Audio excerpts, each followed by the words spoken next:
Chapter 350.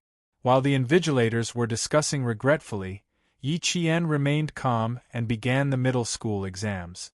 Returning to the examination hall after nearly a year, the speed at which she wrote still surpassed all the other examinees. The invigilator standing beside her was dumbfounded. The speed at which she wrote was something that even the teachers could not catch up with.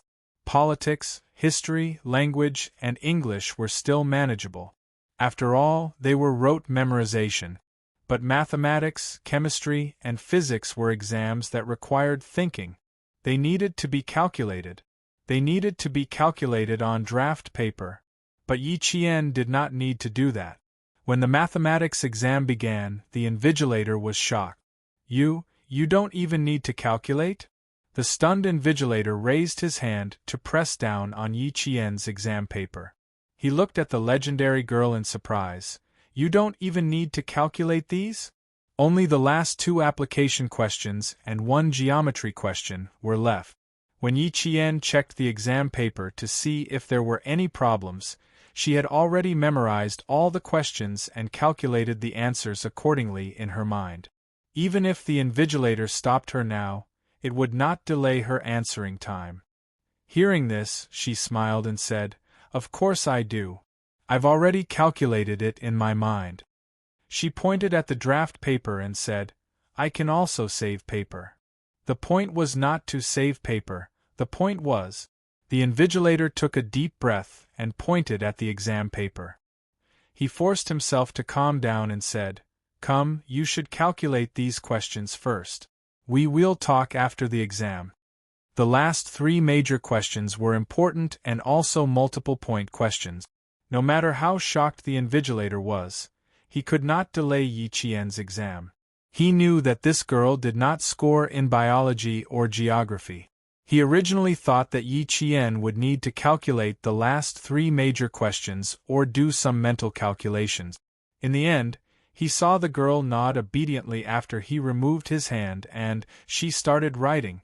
She really started writing.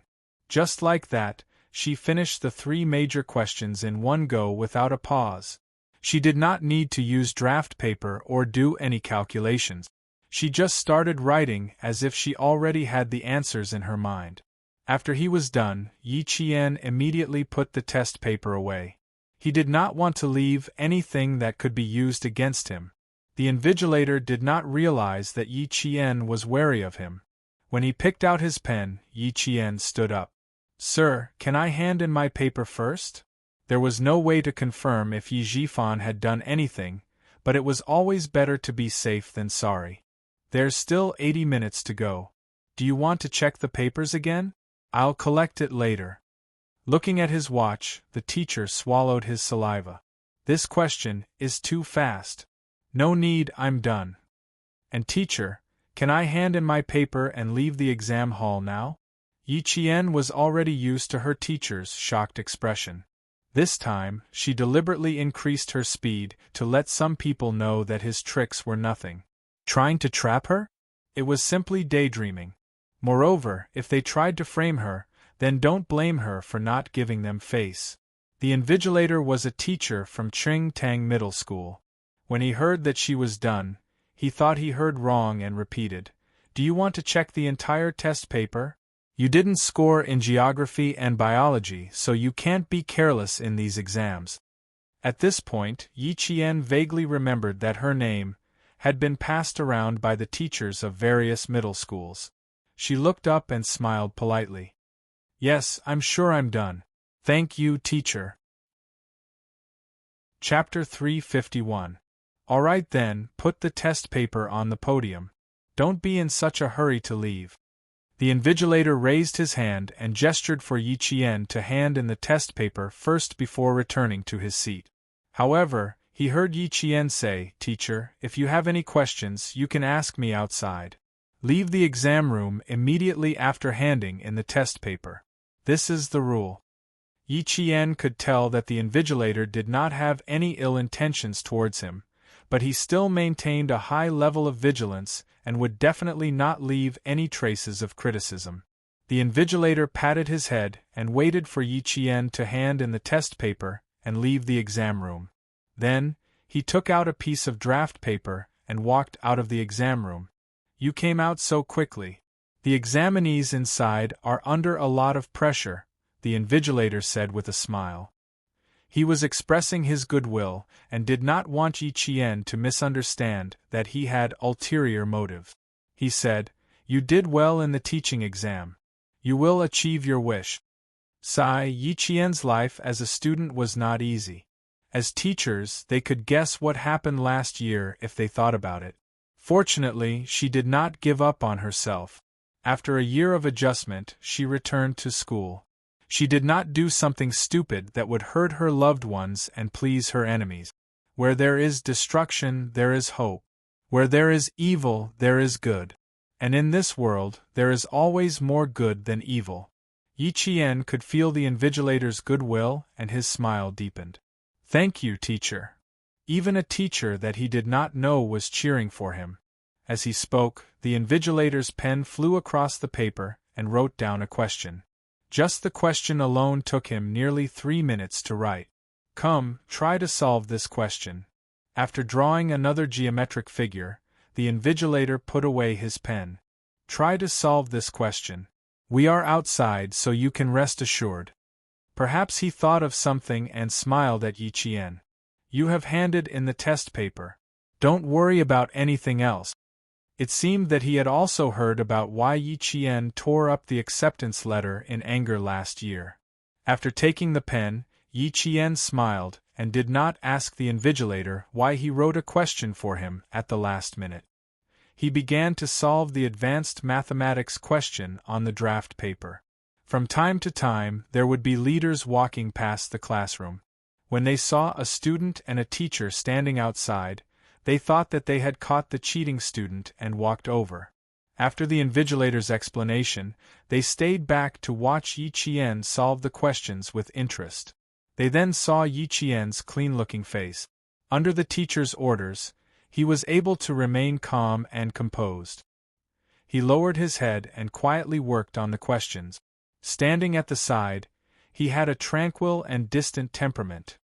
The teachers and leaders who surrounded him all smiled approvingly. After he was done, Yi Qian politely bowed to the teachers and school leaders who were looking at him. He said calmly, "I'm done. I'm sorry for wasting your time." Not only were her grades excellent, but her etiquette and manners were impeccable. What was even more surprising was that even at such a young age, when she was the center of attention, she was still calm and composed. Her every movement had a calm and steady aura, as if even if Mount Tai collapsed in front of her, she would not bat an eyelid. There was no doubt that such a student was a good student in the eyes of the teachers. The invigilator took the question that she had only spent 20 minutes to solve and said to another invigilator, "Last year, No. 1 middle school made things difficult for Yi Qian. They even asked her to tear up the acceptance letter.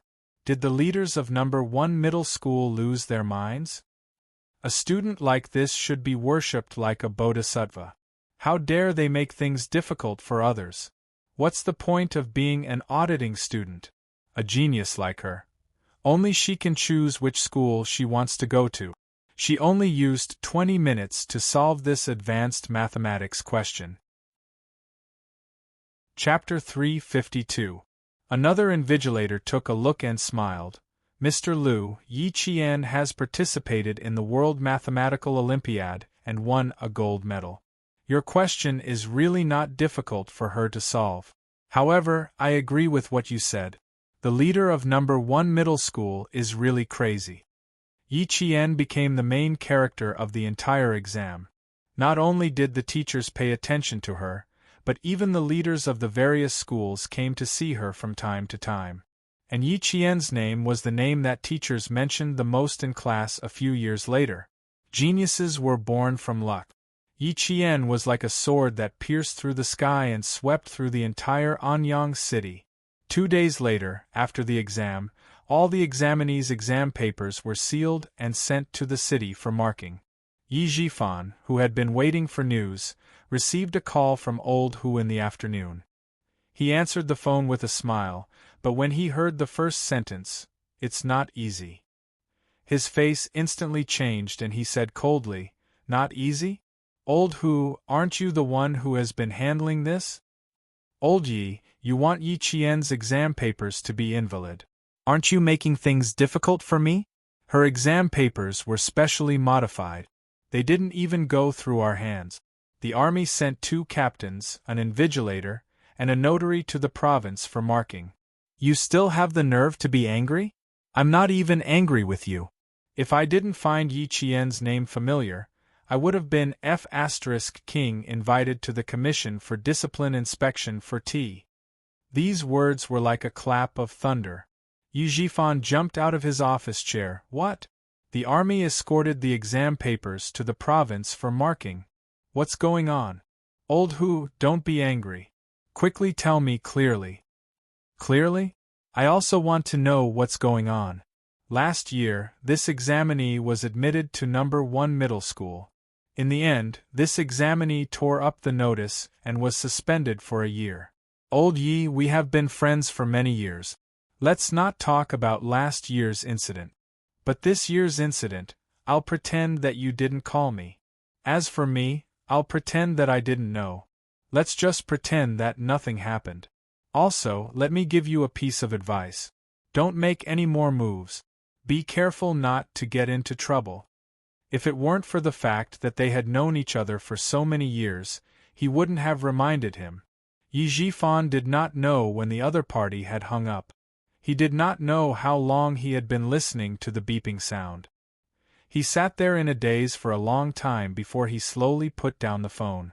Originally, he thought that it was just a matter of moving his finger. But now, it seemed that it was not something he could do. If even the military were to step in, then who exactly was it that was protecting Yi Qian? Who was it?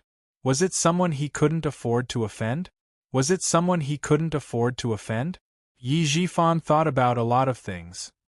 There were many things that he did not understand, but there was one thing that he understood. Yi Qian's future was not something that he could cut off or interfere with. So, other than old Uncle Jen who helped Yi Qian behind the scenes, who else could it be? Yi Zhifan sat quietly in his office for a while. He looked at the time, then stood up with a tense expression and left the office. Yi Qian did not know that her exam papers had been sent to the provincial capital before she left school. She was talking and laughing with her classmates in the same exam room as her as she walked out of the school gate. She felt a cold and heavy gaze on her. She was talking to her classmates when she raised her head indifferently. Her cold and sharp gaze swept in the direction of the gaze. She saw Yi Zhifan standing in front of her in a formal suit with a gloomy expression on his face. When he saw her suddenly look over, he was caught off guard. Soon, he walked over with a cold expression. Chapter 353. Seeing this, Yi Qian's eyes turned slightly cold. He whispered a few words to his classmates, then smiled and said goodbye to them. When Yi Zhifan walked over, he maintained his smile and even took the initiative to speak. Mayor Ye's face is unfriendly. Who in Fujian town would dare to offend you? Yi Qian, I've really underestimated you. Uncle Yi Zhifan was not very calm. He gloomily stared at his niece, who was giving him a headache. Do you want to force our family to be unhappy before you give up? These words were really unreasonable. However, it was impossible to reason with their family. Yi Qian smiled coldly. Mayor Yi is really interesting. Could it be that all officials are as unreasonable as Mayor Yi? What does it have to do with me whether your family is happy or not? You go your way and I'll go mine. Mayor Yi, be careful with your words. A dignified mayor was actually being lectured by Yi Qian. Yi Zhifan's face darkened. He looked around and saw a few people who looked like teachers looking at him several times. His eyes darkened as he shouted in a low voice, "Don't try to argue with me here. Come over here. I have something to ask you." Being an official was different. His face darkened and he shouted, but his imposing manner did not scare Yi Qian. Instead, it scared the students passing by. Yi Qian raised his eyebrows and looked over with a cold gaze. He said with a smile that was not a smile, Do I have to go with you just because you ask me? Mayor Yi, your authority is really strong. Sorry, I have a strong temper that cannot be subdued by force. If you talk to me nicely, I might give you some face. Sorry for being so rude. Goodbye. He naturally left as soon as he said he would. Why would he give him any face? Yi Jifan was so angry that he almost lost control of his authority. He quickly stepped forward to block him and said sternly, Yi Qian, don't forget that I am your uncle. Uncle? Now you remember that you are my uncle? When you destroyed my future last year, didn't you have a lot of fun destroying it? Yi Jian, whose expression didn't change, smiled and said coldly with a sarcastic expression, basically, you're my enemy, Mayor Yi. Do I still need to speak softly to an enemy? He enjoyed Mayor Ye's change of expression. TSK, TSK, TSK, green, white, red. It was really interesting. Last time, I said that Mayor Ye's family better not provoke me. Unfortunately, you didn't listen. You had to kick me out of number 1 middle school, thinking that you destroyed my future. But look, can you destroy my future? Even if I take a year off, I can still take the high school entrance exam. Yi Qian's eyes were very dark and cold. She was staring at the scorching sun. Yi Jifan suddenly felt a chill run down his spine. He stared at his niece, who really did not put him in her eyes. Yi Jifan sneered softly and said in a deep voice, Take the high school entrance exam? Yi Qian, you think too highly of yourself. You don't deserve to be compared to Yingying. She is in the province's number 1 middle school. What about you? Even if you take the high school entrance exam again, you can forget about surpassing Yingying. Yi Qian, you are just a child with no one to rely on. What ability do you have to make things difficult for me? What ability do you have to think that you are better than Yingying, who has the help of her parents? Look at you. Once something happens, you can only withdraw. You can't even go to a good high school. Yi Qian, if you are really smart, you should know how to lower your head. Chapter 354. His voice became colder and harsher, and the threat in his voice deepened. No matter who is supporting you, you can only survive if you learn how to lower your head. Otherwise, no matter how good your grades are, there are still people who can make it so that you can't enter a school or study. Yi Jifan had calculated everything. As long as Yi Qian showed even the slightest bit of fear, he would be in the palm of his hand. He thought that by threatening Yi Qian like this, he would be able to see the fear on Yi Qian's face. After all, she was still a child. Faced with the stern reprimand of an adult, she would more or less feel afraid. As long as she was afraid, he would be able to convince her to give up her studies. Then, he would use some tricks to make it so that she would never be able to return to the southern province. His threat made Yi Qian's gaze shift slightly. Was there a test in his threat? A possibility flashed through Yi Jian's mind. After hearing what he said, Yi Jian's chilly laughter was like the clear spring in the mountain stream, so cool that there was a hint of coldness in it. You want me to not be able to enter a school and not be able to study? Mayor Yi is very capable. Then let's just wait and see. Wait and see? You don't know the immensity of heaven and earth. I want to see how many marks you can get. You want to compare yourself to Yingying? Who do you think you are? At this time, Yi Jifan, who was already at a disadvantage, was completely under Yi Qian's control. He looked at Yi Qian with a gloomy gaze and revealed an arrogant expression. Yi Qian, uncle will wait for you to cry and beg me. Who does Ying think she is? I really don't want to compare myself to her. As for crying, please wait and see, Mayor Yi. By the time he finished speaking, Yi Jianxian had already replied with a smile. Also, Mayor Yi, be careful that you don't fall from your horse. Officials were most afraid of hearing others say that they had fallen from grace, and Yi Jifan was the same. When he heard this, his expression was already ugly, and now he was so angry that his face turned the color of pig liver. When Yi Qian saw his expression change again, His laughter became even more crisp. When he left, Yu Jifan's face was still as dark as the bottom of a pot. He gloomily looked at Yi Qian's back as he left and gloomily said, "You refused a toast only to drink a forfeit. Let's see how long you can be arrogant for. You want to compete with Ying? You're overestimating yourself." From the beginning to the end, he did not have the confidence to say that one sentence from him could make Yi Qian unable to read. This was because he knew that this exam was not something he could touch. Yi Jifan knew very well that someone from the army came and hired a notary to send the exam papers to the provincial government for marking. However, he was still angry and wanted to threaten Yi Qian. He also wanted to find out if she really had someone supporting her from behind. This test made him so angry that he almost vomited blood, but he did not get anything out of her. Unfortunately, not only did Yi Qian not take his words to heart, but she also saw through his intention to test if she had someone supporting her. After seeing through his intentions, Yi Qian saw Mayor Yi as a paper tiger who only had a ferocious appearance. After holding back his anger for a while, Yi Jifan got back into the car. That night, he called his daughter, Yi Ying. He did not hide the fact that Yi Qian was coming back for the middle school exams from Yi Ying. It was good to let her be mentally prepared. Yi Ying, who was studying at home and preparing for her exams, laughed as if she had heard a joke.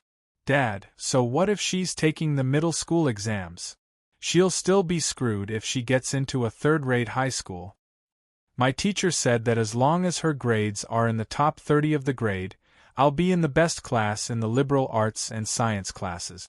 Moreover, a first-rate teacher will be the head teacher." A year had passed, and Yi Ying was more composed than before. When she heard that Yi Qian was coming back to school, she laughed disdainfully. "I still have 2 years to graduate from high school. She still has 3 years. Just you wait. I'll definitely crush her under my feet." Chapter 355. Her confidence made Yi Jifan laugh out loud, and the haze in his eyes disappeared. "Ying is indeed my daughter, Yi Jifan. You have ambition. Alright, I'm just letting you know. Since you don't take it to heart, I won't hold you back from your studies. Yes, and Dad, I won't be going back to the city during the summer break. I'll attend a few cram schools. If there's any news about Yi Qian, give me a call. Later, if she really gets into high school as her sister, I'll definitely call back to congratulate her." Yi Ying's tone was full of contempt. She was sure that Yi Qian would not amount to anything. Even if she got into high school, it would only be a third-rate school. The father and daughter were able to get along well. Sun Dongqing, who had heard the gist of the conversation, also laughed scornfully. After Yi Ying hung up the phone, the mother and daughter continued to make fun of Yi Qian for a while before they stopped. Yi Qian did not care what the family thought. She returned to Shuku village that day without any psychological burden. She only stayed at home for one night. Before dawn, she went through the long tunnel behind her house and returned to the army that she had not been to for almost 11 months. The military camp was made of iron, and the soldiers were flowing like water. Yi Qian saw many unfamiliar faces as soon as she entered the army. They were the new recruits from last winter. There were also many familiar faces that she could not find anymore. They had retired and returned to their hometown. "Little Jian, you've been hiding for almost a year. That's not very kind of you." The political commissar greeted Yi Qian as if she was his child. He patted her on the shoulder. "Not bad, you've grown taller. You're no longer the little girl from before." In a year, Yi Qian's height had shot up to 165 centimeters. She was indeed considered a tall girl among the students. After returning to the familiar army, Yi Qian's smile relaxed. She smiled and said, "Of course I have to grow taller. If I don't grow taller, I'll really be short. If I can't reach the height requirement for female soldiers, then I won't even have a place to cry." You're still such a naughty girl." The political commissar was still the same as before. His smile had the dignity of a soldier, but also the concern. Let's go. Let's go to the field and practice 2 laps. Let's see if you've improved. After saying that, he led Yi Qian to the field. After taking a few steps, he looked at Yi Qian and sized him up. Let's go to the Internal Affairs Department to get a set of training clothes. I was wondering why he didn't look right. If he didn't wear his military uniform or training uniform when he came to the army, he would be an anomaly. We can't be outcasts. Thinking about Uncle Jen's request on the phone, the political commissar smiled and said, "Change your clothes and go to the field. Recently, there are a few troublemakers in the army. Come and teach them a lesson. Let's see if they still have the face to be troublemakers." Troublesome soldiers meant that they might be a little outstanding, but they didn't put the class leader in their eyes, and they would often speak ill of her. Before Yi Jian came, a few troublesome soldiers from the international metropolis crushed 2 green flies and threw them into the class leader's mung bean soup to relieve the heat. The poor class leader had diarrhea for an entire night and had even taken a few bottles of intravenous drip. These troublemakers needed to be taught a lesson. After putting on the summer training uniform, the 165 centimeters tall Yi Qian walked out. The political commissar couldn't help but clap his hands. This Yi Qian was no longer the little girl who just entered the army 2 years ago. She was valiant and formidable looking, as straight as a spear. Her military uniform gave off a proud and unyielding aura. When she stood there and gave a standard military salute, the political commissar saw her cold and inviolable military might. She was only 16 years old, and she was still a high school student, but she already had this kind of military might. Chapter 356. Good, good, good. As expected of the soldiers taught by the 2 old revolutionaries. Good job, Yi Qian. She was a soldier when she put on her military uniform, not a little girl. The political commissar did not return the salute. After all, Yi Qian had not yet joined the army. He walked in front of her and personally straightened her clothes and smoothed out the wrinkles on her shoulders. Go, Yi Qian. Your hot-blooded youth should be showered in the military camp. Don't praise me. However, the military camp is indeed my favorite place. Yi Qian tugged at the corner of her clothes and looked at the political commissar with her dark eyes that reflected the sky blue of the military camp. She smiled and said, "Forget about taking care of the troublesome soldiers. I just want to compete with them and see what kind of ability they have to be troublesome soldiers." Then you can't go easy on them. One of the troublesome soldiers comes from a wealthy family. He is indeed quite capable. He has learned self-defense, and his physical fitness test was excellent. Amidst the laughter of the political commissar, the first thing Yi Qian did when she returned to the military camp was to fight with the troublesome soldiers. When Yi Qian was angry, the veterans who knew her knew how ruthless she was. When they saw her taking care of the troublesome soldiers, they all laughed and waited to see how Yi Qian would deal with those arrogant new recruits. Yi Jian was the first person who had been in university for 2 years. Because he was too rebellious, his family had used their connections to send him to become a soldier. Yi Jian did not use force first. She stood in front of the bodyguard who had a look of disdain on his face and said with a smile, "Oh, so you're from an international metropolis. You speak English.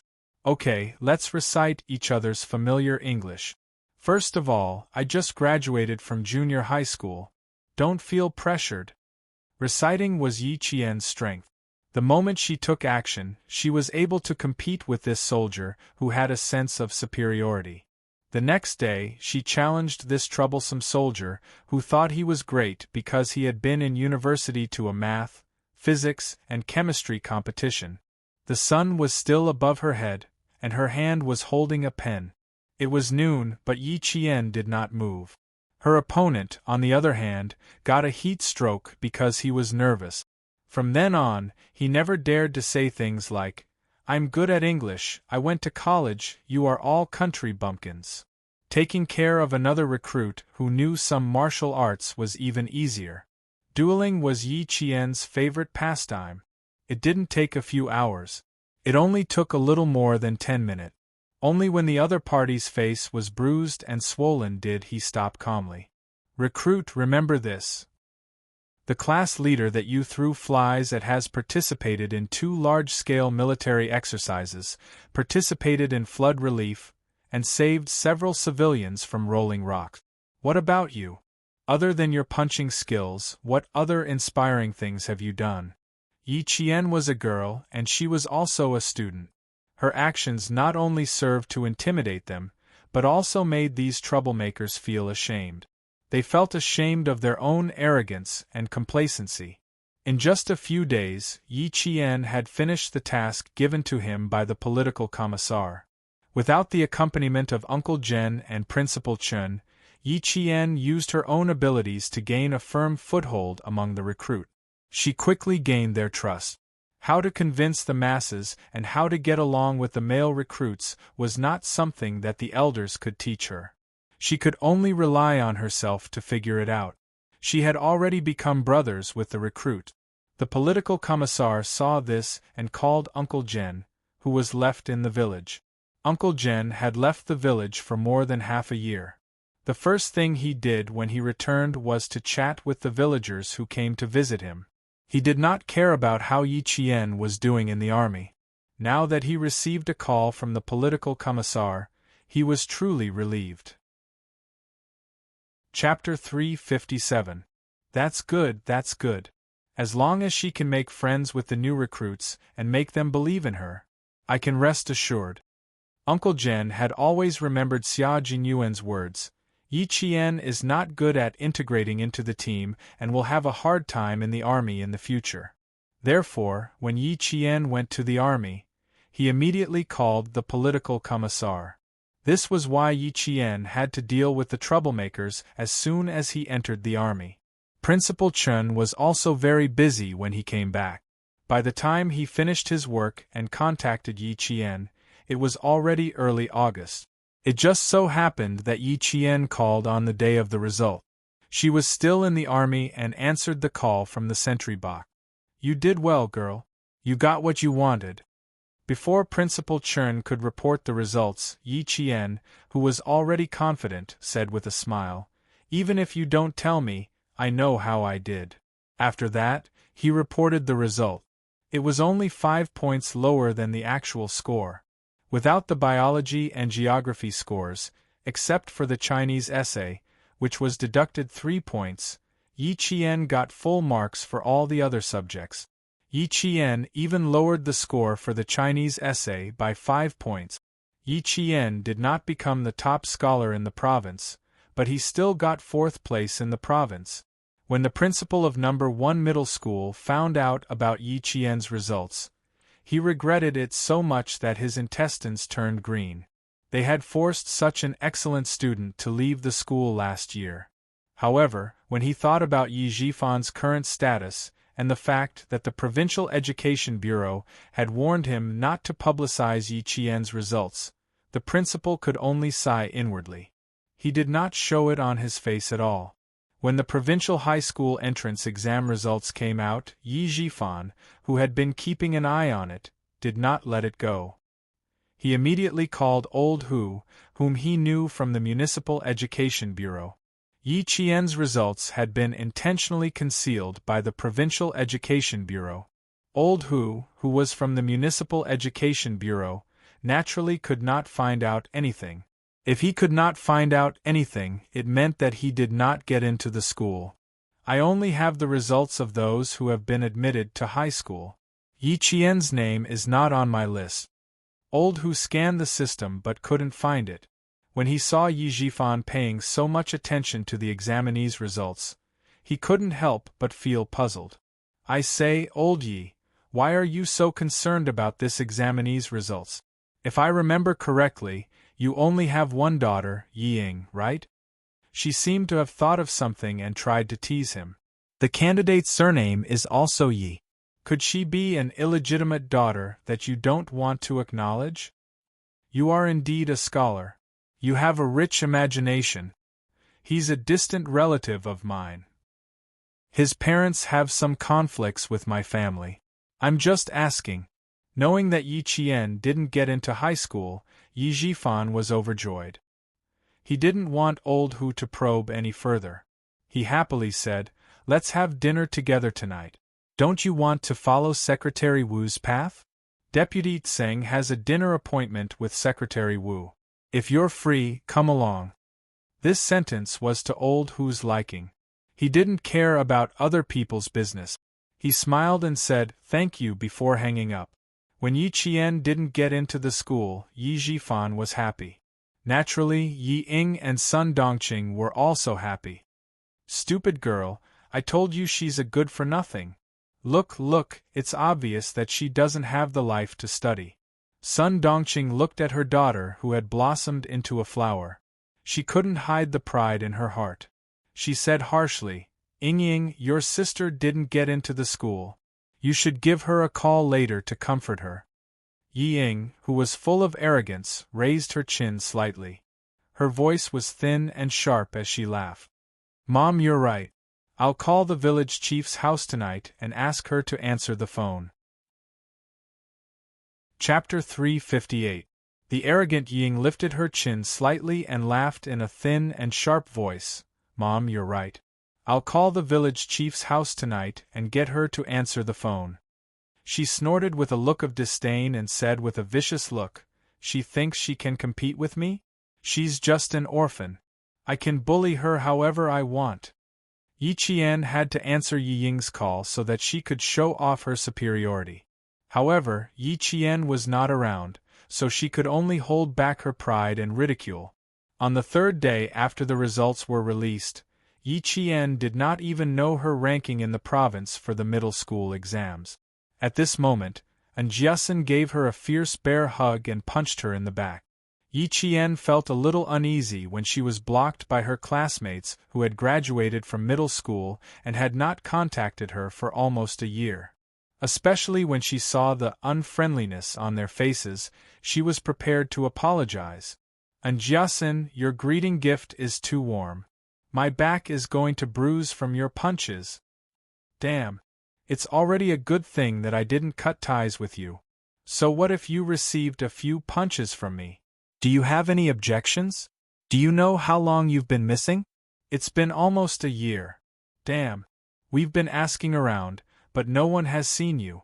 And Jiasen's eyes reddened as she spoke. "We were all worried about you. Where have you been for the past year?" Zhang Na squeezed over from the side. "I haven't hugged you yet. We'll start the scolding session after I hug you." As she spoke, she glared at Yi Qian and opened her arms to hug her. "Yi Qian, just wait to be scolded by us old classmates." She hugged Yi Qian tightly and heard her slightly choked voice. Zhang Bin, who had entered the province's #1 middle school because of his specialty, stood at the back like a pillar. He looked at the girls hugging each other and laughed. "Yi Qian, why don't we hug too? Damn. Get lost. Trying to take advantage of me." And Jiasen kicked him in return. "Learn from Zhou Liao. He's a gentleman. It's more polite to stand aside." Zhou Liao pushed up his glasses out of habit. After thinking for a while, he slowly smiled and said, "I'm not a gentleman. I'm waiting for the girl to finish hugging me before I do it myself."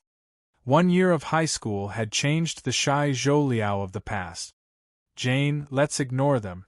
Now, Zhang Bin is the boy who makes the girls in school scream. He plays basketball and is handsome. Just like before." And Jiasen put her arm around Yi Qian's shoulder and looked at Zhang Bin provocatively. "So what if he's handsome? You still can't hug Yi Qian." Just like when they were in junior high school, the two of them started arguing after a few words. Looking at them, Yi Qian knew that his friendship with them hadn't changed because of time. He smiled as he watched the two of them quarrel again. After exchanging a glance with Zhang Na, they both smiled knowingly. As for why, it was probably the thoughts of those young men and women.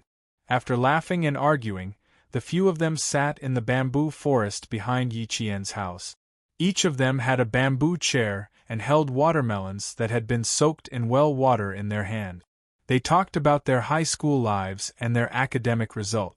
After chatting for a while, Yi Jian found out that the four of them had taken part in the competition together, and all of them had chosen to enroll in the city's #1 middle school. Zhang Na and Zhou Liao had always been top scorers in their classes, so getting into the city's #1 middle school was a given. Zhang Bin was admitted to the province's #1 middle school as a student with a specialty. Chapter 359. And Jiasun was good at her subjects and applied for #1 middle school. In the end, it was her geologist father who stepped in and spent money to get her into #1 middle school in the province. It was indeed a joyous occasion that two of her former classmates had entered #1 middle school in the province. How did you do this time? Don't tell me you got into #1 middle school. The few of them were concerned about where Yi Qian would be going to school this year. Zhou Liao, who was more mature, asked, "We didn't come here for any other reason. We just wanted to know where you will be studying so that we can keep in touch." As soon as he spoke, Yi Qian could clearly feel the nervousness on their faces. They were worried that she would be upset. Mingyan's eyes moved like water in the swaying bamboo shadows. Looking at their nervous faces, a bright smile bloomed on her face. Yi Jian raised her eyebrows and said leisurely, "You should have done well in the exam. You have also received the notice." "Damn! You scared me to death." After Jiasun heard this, she let out a long sigh of relief and took a deep breath. She had been holding her breath, waiting for Yi Qian to speak. "Great, great. When school starts, I can tell that B*TCHEing. Let's see if she can still be so smug." She screamed happily as she jumped up from the bamboo chair and pounced on Yi Qian. She was so fierce and inaccurate that Zhang Bin cried out in shock, "Tomboy, be gentle." He was afraid that she would fall. "You're a human sandbag. You're really heavy."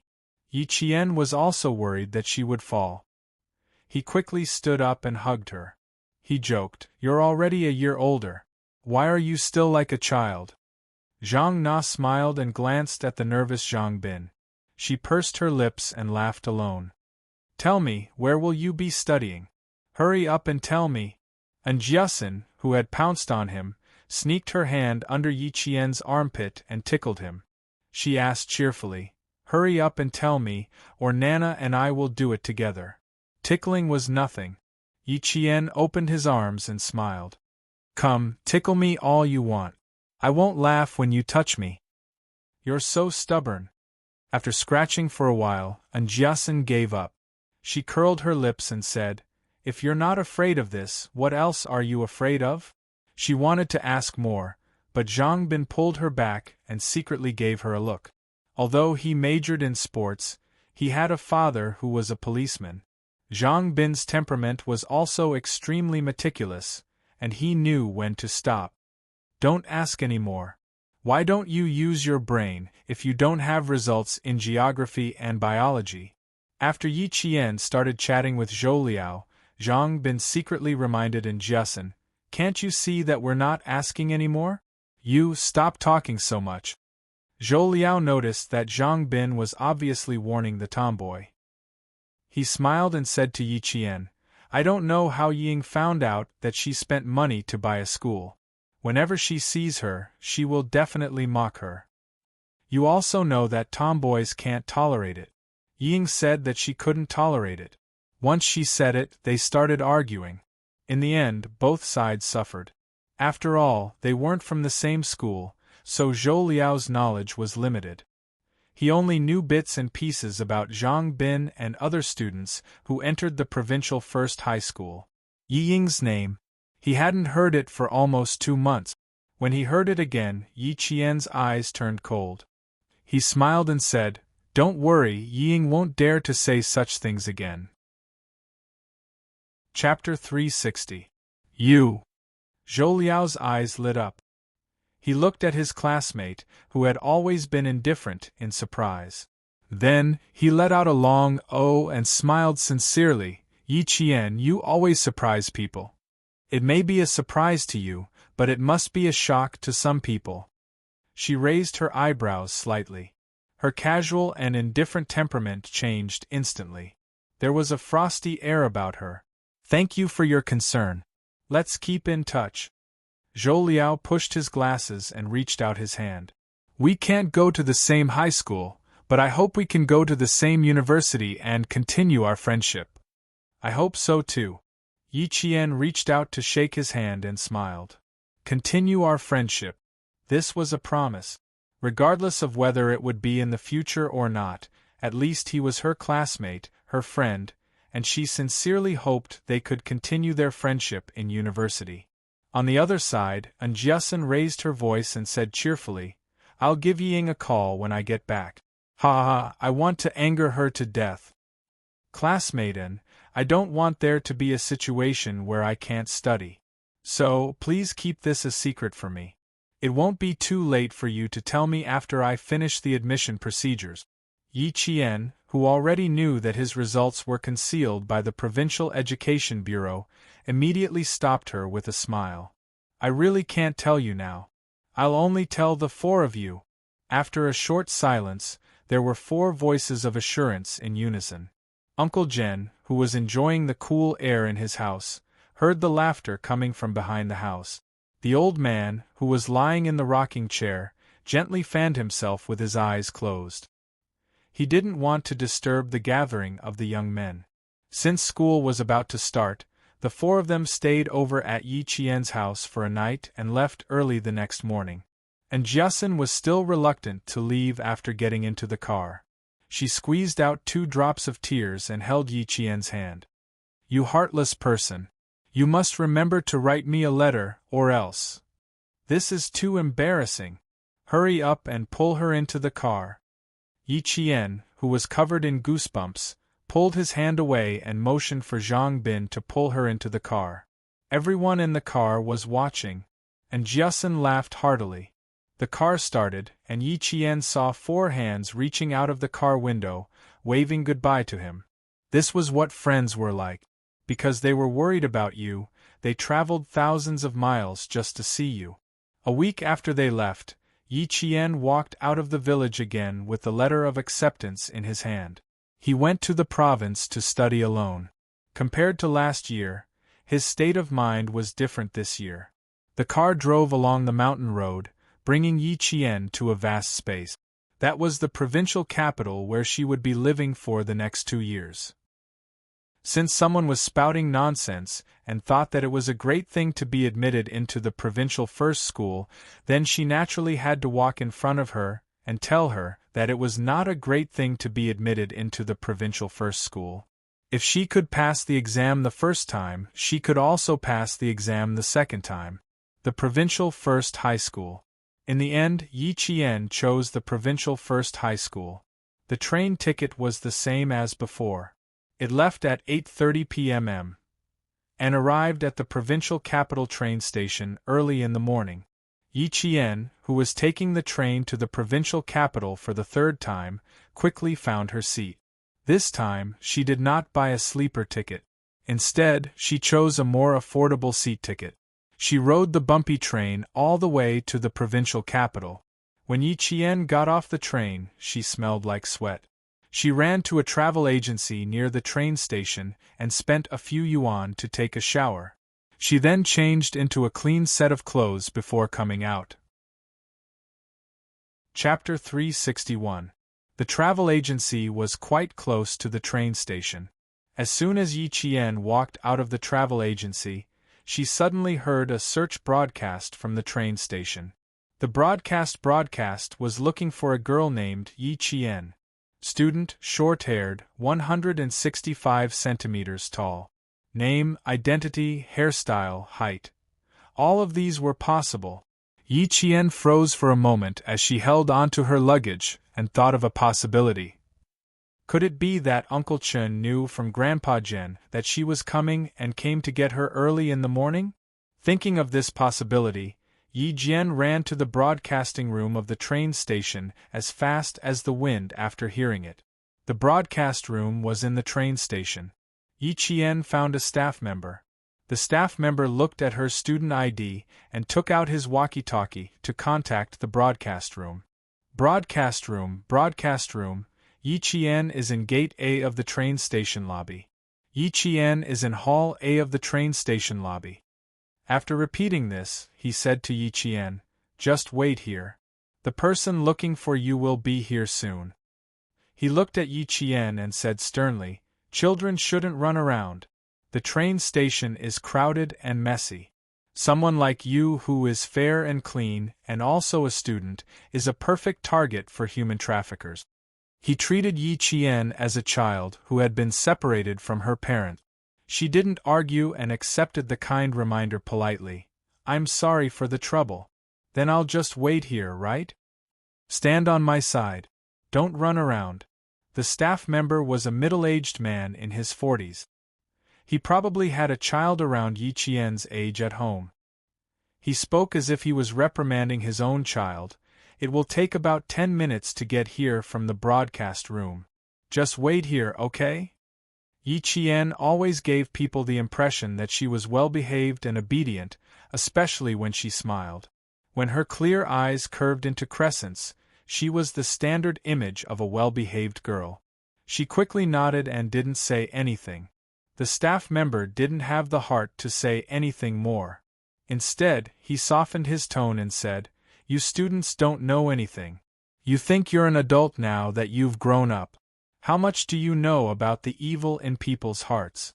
Uncle isn't scolding you on purpose. I'm just reminding you." She smiled slightly. Although she was standing obediently to the side, she was like a winter plum blossom swaying with a faint fragrance. She was proud and elegant. "Little fox, your appearance is really bewitching.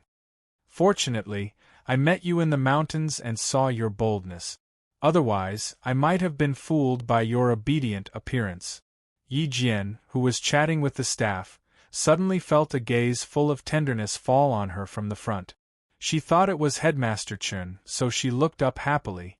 Her palm-sized lotus face was smiling, like the dew on a lotus leaf in the morning, so clear and pure. "Uncle" was already at the tip of her tongue, but she quickly swallowed the word back down her throat. Yi Qian was shocked when she saw who was looking at her. A handsome man stood in front of her. His features were handsome, and he exuded a noble aura. He was wearing khaki trousers made of linen and a pure white shirt. It was casual wear, but on him it not only made him look casual, but also incomparably elegant. It had been more than a year since she saw the dangerous man she had forgotten.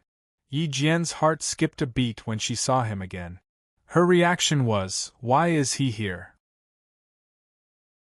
Chapter 362. The staff member looked at Yi Qian, then turned to look at the man walking over. She laughed and said, "Your brother is here. Hurry, stick close to your brother next time. Don't get separated again. You're making people worry." She mistook Yi Qian and Xia Jinyuan as a pair of siblings.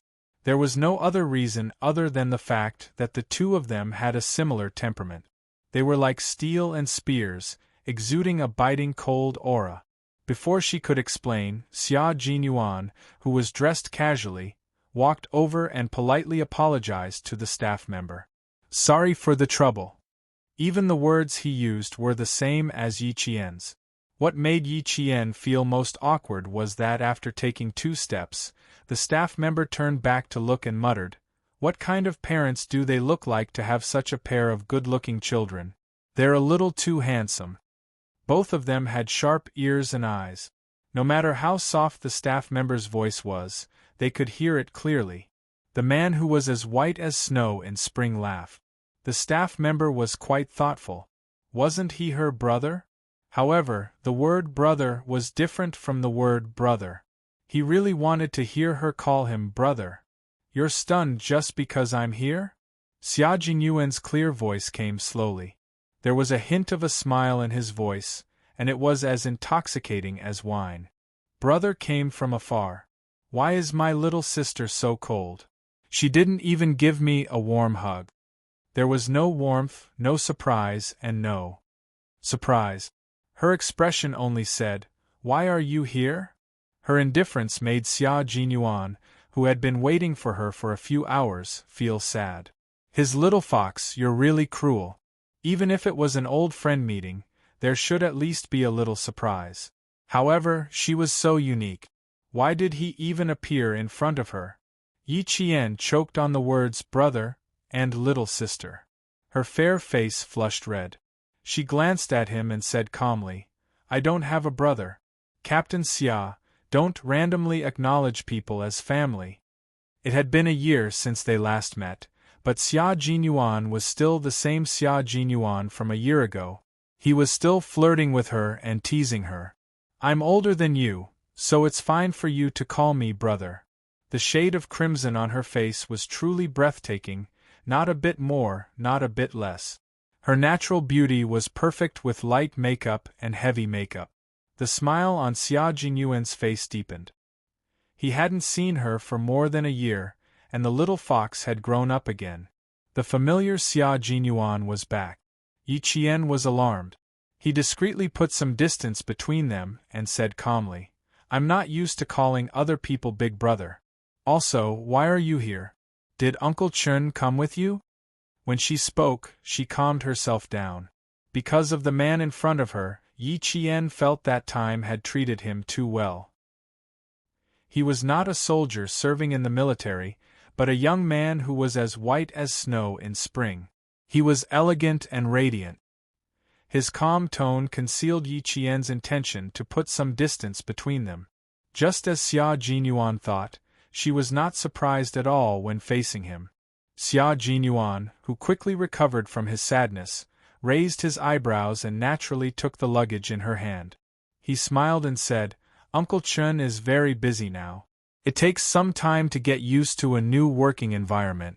He's not free today, so he asked me to pick you up at the train station. Uncle Chun is not free? How would he know? Yi Qian stopped and did not immediately follow him. Xia Jinyuan took 2 steps forward and realized that she was still standing in the same place. He smiled and walked back. Chapter 363. With his other hand holding the luggage, he freed up his right hand, which was beside Yi Qian's shoulder. He skillfully raised his right hand and wrapped it around Yi Qian's slender shoulder. This time, I have to keep a close eye on you. I almost lost you just now. Luckily, there's a broadcast. Otherwise, where would I have found you? How am I going to explain this to Uncle Chen when I get back? While Yi Qian kept her gaze forward, she frowned and glanced at the hand on her shoulder. It was slender and beautiful, like the hand that played the piano in the Golden Palace. But she knew how powerful and sharp his movements were when he fired the gun. Uncle Chun said that he works in the provincial capital. He'll come and look for me when school starts. Do you know where Uncle Chun works? Yi Qian frowned but didn't shake off his hand. Even though she didn't like being so close to him, she tolerated it. It was a pleasure to have a guest from afar. She was from the southern province, so she had to maintain the courtesy and reserve of a southern province citizen. Yi Qian's tolerance made the wolf Xia Jinyuan smile. He used Uncle Chen as an excuse to get close to her. She had no choice but to accept it. Uncle Chen's workplace. He said he wanted to give you a surprise, so I can't tell you now. Let's go and have breakfast first. She smelled faintly of soap, which was unique to her. It was a refreshing fragrance. You can't register until 9. It's still early. It was only 6 o'clock, and the sun hadn't driven away the coolness of the night. With Xia Jinyuan's arm around her shoulder, Yi Qian pursed her lips. When they entered a kanji shop, he let go of her and secretly sighed. She waved her hand gently, as if doing so could get rid of the minty smell he left on her. The breakfast shop was doing well.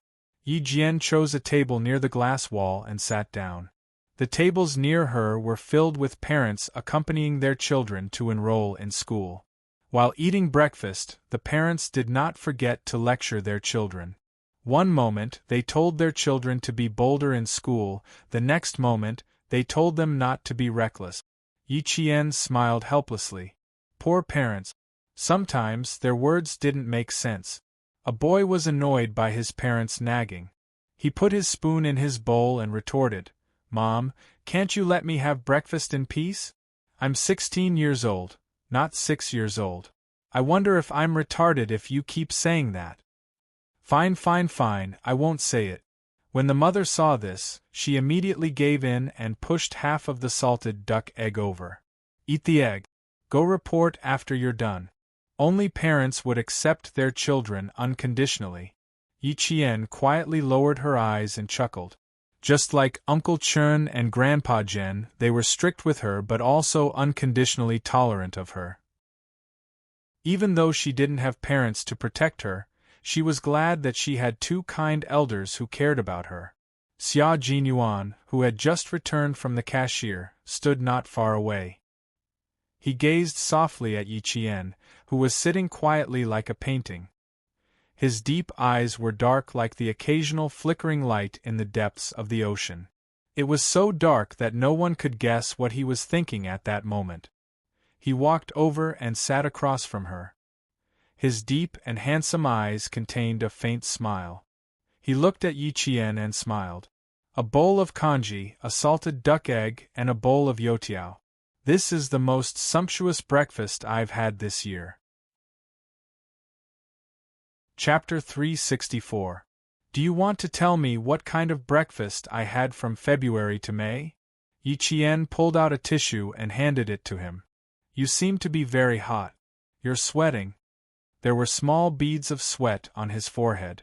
Xia Jinyuan didn't take it. Instead, he leaned forward and said with a half-smile, "Since I went through so much trouble to pick you up, can you help me wipe my sweat?" He really wanted to tease her all the time. He knew that she wouldn't dare to do it, but he couldn't help but want to try. Seeing that her hand that was holding the tissue stiffened, Xia Jinyuan narrowed his eyes and smiled. Such a man with such a handsome face balanced the majesty of a soldier and also blended into the atmosphere of the mortal world. He was so lively and elegant. "Hey, I'll do it myself." Xia Jin, who knew when to stop, raised his eyebrows. As he spoke, he reached out to take the tissue from Yi Jian's hand. "You can't even wipe your sweat," a shadow flashed in front of his eyes. The tissue that should have been within his reach was pressed softly against his forehead and pressed down on it. He was completely caught off guard. She really did wipe his sweat for him. "I'm just wiping your sweat. I spent the summer in the army, and I've wiped the sweat of countless male soldiers when I was competing with them." Yi Jian purposely used her wrist to block his line of sight, blocking the teasing in his eyes that she couldn't take. She said calmly, "It's just a small matter. Captain Xia, you can just say it next time." Is he still trying to tease me until I feel uncomfortable? I have to let him know that he doesn't think I can't fight back. With a sly smile on his face, Yi Qian wiped his sweat. When he noticed that Xia Jinyuan's expression was a little stiff, his smile became even more sly. "Xia Jinyuan, you finally have a day like this." Xia Jinyuan, who didn't expect to be teased by Yi Qian, laughed. His low and deep laughter was like the strings of a zither, pleasing to the ear. "Not bad. You've improved." Yi Qian gently wiped his forehead from left to right. He understood the meaning behind Xia Jinyuan's words and smiled calmly. "It's normal to improve. Last October, I went to the desert and ate the first raw snake meat in my life. I spent the spring festival in the desert. Captain Xia, if I don't improve, Grandpa Jen and Uncle Chun will be disappointed." Her voice was really clear without a trace of impurity, but the words she said always made him feel helpless. The improvement he was referring to the fact that she dared to occasionally tease him. However, Yi Qian casually turned all of this into her own improvement and the nurturing of her two elders. Look at how interesting it was when the little fox made her move. "Okay, Captain Xia, please accept my gratitude." After he finished wiping his sweat, Yi Qian naturally withdrew his hand. However, Xia Jinyuan was faster. He grabbed her wrist and raised his eyebrows. He smiled and said, "Although soldiers have to be swift and decisive in their work, they still need to be meticulous in all aspects." As he said this, Yi Qian's expression changed slightly. He looked at her vigilantly and didn't withdraw his hand. Although she dared to go against him, she was just a smart and innocent little fox. No matter how sly she would still be at a disadvantage because of her naivety. Xia Jinyuan held her wrist with just the right amount of strength to clamp her wrist. There was a faint smile in his dark eyes. "Little fox, there is sweat on my neck too. You didn't wipe it off." His little fox was at a disadvantage because of her naivety, and he was the one who took advantage of her. If someone else dared to do this, he would have cut off their claws. Chapter 365. How could the wolf, who was full of ideas, let go of the fox in front of him so easily? When they were in the county town of Machadi, he had said that the next time they met, he would ask for some interest. This interest had just begun. Sure enough, when it came to playing a game with him, one could never let one's guard down. Wiping sweat was not a simple task.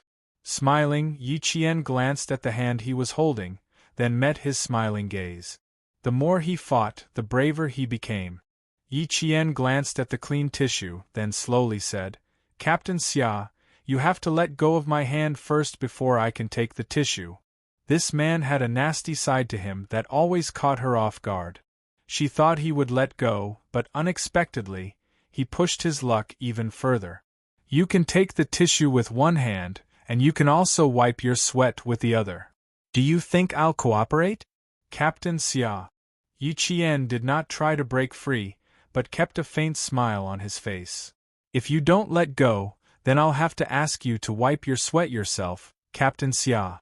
From the moment he appeared in front of her, the man with the temperament of a mountain had covered up the remaining panic on his face. Also, the sweat that flowed down his neck and into his collar told her that he was indeed in a hurry.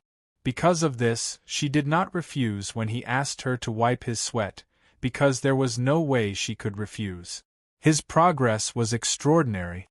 If it was before, the little fox would have said, "Xia Jinyuan, if you don't let go, I'm going to get angry."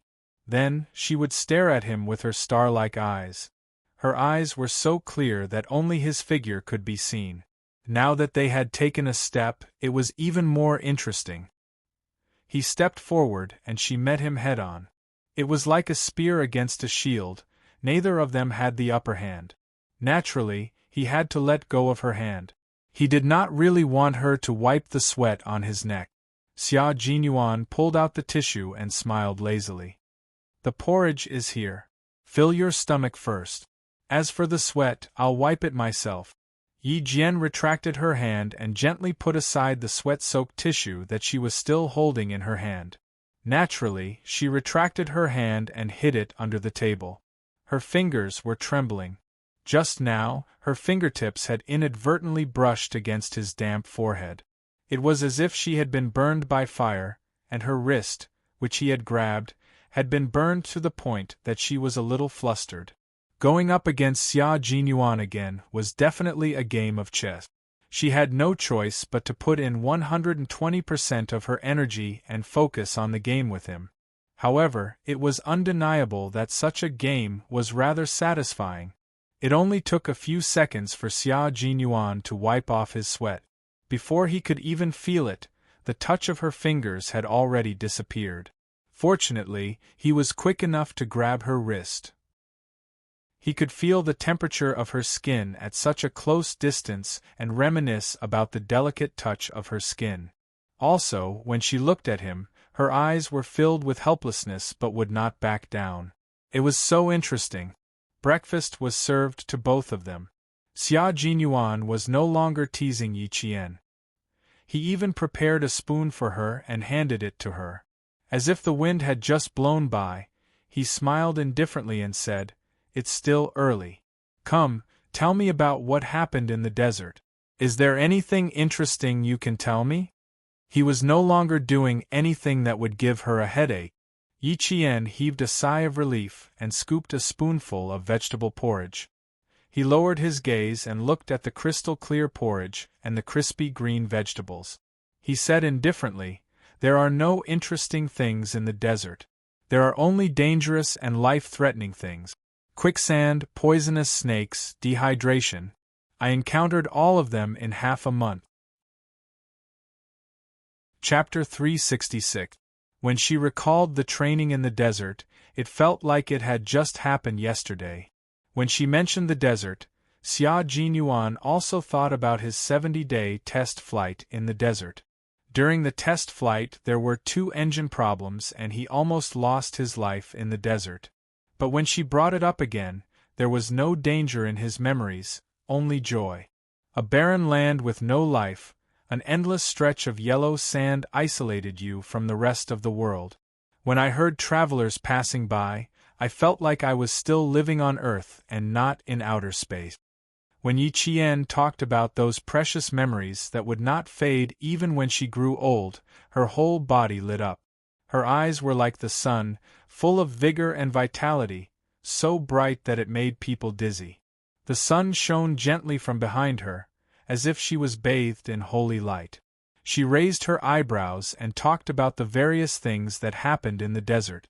The faint sunlight shone, stunning not only the time but also the people who looked at her. Deputy Qin, sorry to keep you waiting. Outside the glass, a man in a suit and leather shoes jogged over. It was early in the morning, and he was still wearing a tie. He ran over to a man who looked especially young from the back. He was also in a suit, but he was as elegant as a kaffir lily. Sorry, I made a mistake at work and did not pick you up on time. The sound of panting and hurried footsteps could be heard clearly through the glass wall. Yi Qian, who was talking, looked outside and saw the figure of a man walking out from the side of the main pillar of the building. His gaze fell on Yi Qian's face. When he walked out from behind the pillar, he smiled slightly, as if to explain that he just happened to be standing behind the pillar to avoid the sun. This was a man who looked as elegant as a poem, and also a man who was very cultured. He was wearing a pair of straight, light brown trousers without a single wrinkle, a white shirt, and a tie of the same series as the trousers. He was formal and elegant in every aspect. Just one look and you could tell that this person was well educated. Yi Qian was stunned. He didn't understand why a stranger would explain himself to him. Outside, the man who was addressed as Vice Qin by the staff smiled faintly. He had excellent etiquette in his bones. It's fine. Everyone in the station knows that I don't know the way. It's my own fault. It has nothing to do with you. Where is the car parked? This way, please. The car is parked on the side of the road. When the staff heard this, even Yi Qian could sense that he secretly heaved a sigh of relief. Xia Jinyuan, on the other hand, took another look at him. His deep eyes narrowed slightly, as if he was trying to guess his identity. He looked away faster than Yi Qian. Seeing that her attention was also on the outside, he said in a cool voice, "How long have you been in the desert? You don't look like you've been there for a long time.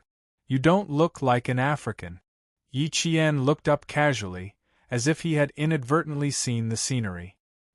He looked away and smiled at Xia Jinyuan. "I was there for 4 months. At the time, I didn't think it was very hard. Now that I think about it, it was actually quite hard. The desert is very hard. You were able to endure 4 months. Not bad." He didn't mention that he had also gone to the desert. He had gone to the desert for the country. It was an A-level secret in Red Heart. He couldn't even reveal a word about it to his loved ones. Chapter 367. Yi Qian thought about it, then shook his head and said, "You can't use the word endure. You can't use the word endure when it comes to what you like and what you're interested in. You should use the word enjoy. I really enjoy this process. You've seen my training plan. I like every aspect of it, so I enjoy this process." At the time, he had seen that the training plan was based on the Delta Special Forces training plan. He had also hinted that it might be a little difficult for a young girl to persevere through it. Uncle Chen smiled and replied, "You'll know after you try. You'll know after you try." Actually, Uncle Chen already knew that the little fox in front of him would be able to persevere and enjoy it. Now that he heard her say that she enjoyed the training process with his own ears, Xia Jinyuan finally understood how tough she was. How could Yi Zhifan defeat a little fox like her just by messing with her? Did he want to continue messing with the little fox's exams this year? Wasn't he afraid of ruining his own career? Xia Jinyuan drove over, so he wasn't in a hurry to leave. He waited for the surrounding customers to disperse before his elegant smile faded a little and he said, Yi Zhifan has someone backing him up. Little fox, try not to meet him alone in the future. But you don't have to worry. Principal Chow of the Provincial First High School is not a simple person. Once you enter the school, he won't be able to make things difficult for you.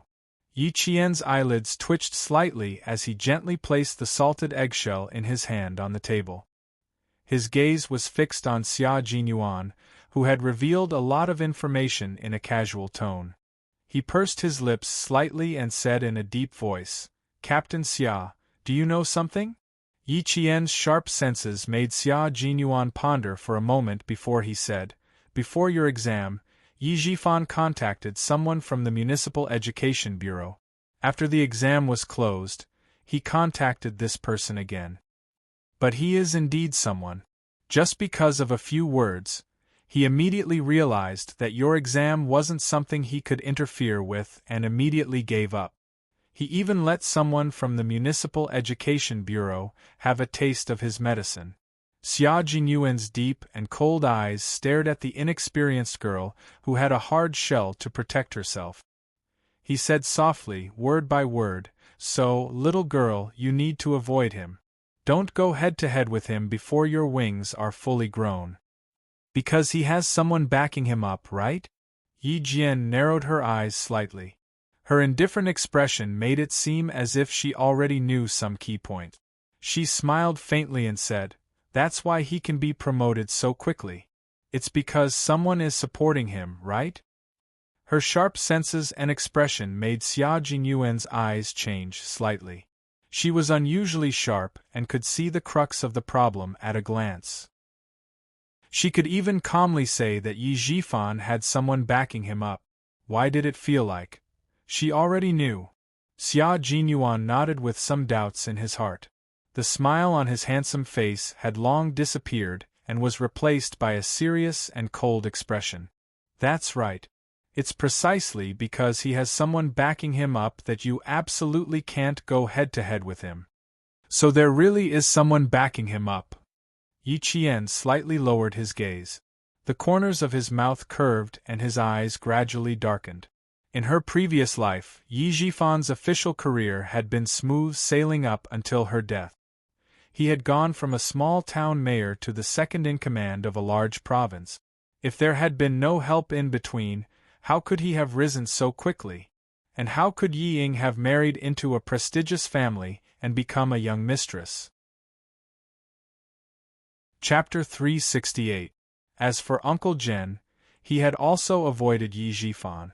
After transferring her household registration, he had never interacted with Yi Zhifan again. From this, it could be seen that Uncle Jen probably knew a little about him. In the end, when Uncle Chen left the school, wasn't it also to avoid the sharp edge? For her, the two elders had taught her to be self-reliant and independent. Only then could she go further and reach the peak that even Yi Ying could not reach. She could reach the peak where no one could threaten her. Putting all these things together, it was clear to her that Yi Zhifan had someone backing him up, and she had to be so strong that even the person backing him couldn't do anything about it. Yi Zhifan was in politics and she was in the military. As long as she had a firm foothold in the military, even if someone wanted to touch her, they would have to think twice about it. After Xia Jinyuan confirmed his suspicions, Yi Qian felt a lot more relaxed. He raised his head and smiled faintly. I've never met him head-on. Last year, No. 1 Middle School's actions made me realize that no matter how good my grades were, I would still be under his control if I stayed in school. So, I tore up my acceptance letter and left AY City. Yi Zhifan's current sphere of influence is still limited to the city. As for the province, from the moment I received the acceptance letter from the provincial No. 1 Middle School, I knew that his influence had yet to reach the province. No matter how fast he gets promoted, it's impossible for him to get promoted every 2 years. As for me, before he reaches the province, I will leave Nan province. At this point, Yi Qian paused for a moment. Under Xia Jinyuan's increasingly gloomy gaze, he leisurely said, I won't meet him head-on, but I have to let him know that I, Yi Qian, am not someone who can be easily bullied. With Yi Zhifan's cautious and suspicious personality, he must also be wondering if I have someone backing me up. After weighing the pros and cons, his actions in the open will only become smaller and smaller, but his actions in the dark will also have to be wary of my backer. Why is he so certain that I have someone backing me up? It's very simple. I'm sure Xia Jinyuan has already guessed it. Not only did he guess it, but he also felt it. The little fox in front of him was indeed a fox. If it continued to be so smart, it would ascend to the heavens. She made use of Yi Zhifan's suspicions to reveal her strength step by step in front of him. She even told Yi Zhifan that she wasn't worried about not being able to go to school at all. Of course, she wasn't worried. How could someone as smart as her not be able to go to school? Even if in the eyes of others, Yi Qian had fallen on hard times and had to stop studying, in the end, she used a year to complete the Special Forces training and returned to school to retake the exam. She used her own strength to tell everyone that Yi Qian was not someone who would admit defeat easily. Thinking of this, Xia Jinyuan casually leaned back in his chair and asked with a smile, Aren't you afraid that Yi Zhifan will really tamper with your exam papers? When 3 people form a wall, public opinion can melt metal. I handed in my exam papers early and solved the questions in front of so many invigilators and school leaders. After the exam, the students from the other schools also knew about my performance. Yi Qian. Yi Zhifan wants to tamper with my exam papers. If the person who agreed to his request isn't stupid, they'll know that it won't go according to his wishes after a little investigation. Moreover, when I came back, Principal Chow personally told me that regardless of my results, I can still go to number 1 middle school in the province. Last year, Director Li of number 1 middle school in the capital also wrote to me. As long as I'm willing to return to school, I can use his recommendation letter to enroll in number 1 middle school. Chapter 369. I have a way out and someone to prove me. Moreover, I passed the exam with my own hard work. Besides, Yi Zhifan hasn't reached a place of great power yet.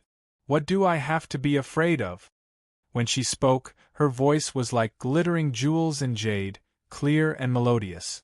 Her features were picturesque, like green mountains and clear waters. This was her spirit. Her gaze was clear, but the ripples in her eyes were like the waves of the sky. She had a lofty and oppressive aura, but it faded away with a smile. The only thing that could be seen was her attitude and her arrogance. This was her soul. Xia Jinyuan smiled. His elegant and handsome face was as gentle as water. He looked at her with his deep black eyes, which were full of amazement. So, this time, regardless of whether Yi Zhifan did anything to you, you can still study in a famous school, right? There was a subtle sigh in his voice. Xia Jinyuan was sighing at himself for doing something unnecessary. He contacted the army and sent 2 captains, but they were captured by the career woman and became her bodyguards in exchange for special privileges for Little Fox's exam papers. A teacher, 2 captains, and a notary personally escorted her to the provincial government to mark her exam papers. Then, the Provincial Education Bureau hid Little Fox's scores. Unimportant people, even the city's education bureau, couldn't find out. He didn't want her to know about these things. He just wanted her to have a smoother life. Who knew his little fox didn't need any of this at all. She could handle it herself. Yi Qian finished the last bite of the deep-fried dough stick and wiped the corners of her mouth with a tissue. She looked at the man who was eating elegantly and said meaningfully, "As long as I can think of something, I can do it well. I don't need to rely on others." Captain Xia, I like to rely on my own hands and not others. You're right. It's better to rely on yourself than on others. This is why I admire you. Xia Jinyuan pretended not to hear the meaning behind her words. He picked up the car keys on the table and said, "We can leave after we finish eating. I have 3 days to rest. There's no need to rush to finish talking." He got up and left, leaving Yi Qian with a view of his tall and sexy back. He didn't give her a chance to continue the conversation.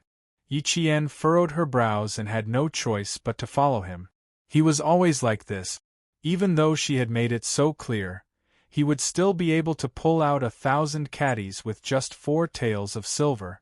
Xia Jinyuan knew very well that he would not be able to spend the next 3 days with this cunning fox if he didn't brush it off lightly. During breakfast, he was amazed by every step Yi Qian took. Every step she took was so steady that it was like the foundation stone of a skyscraper, unshakable. What made him even more amazed was her temperament.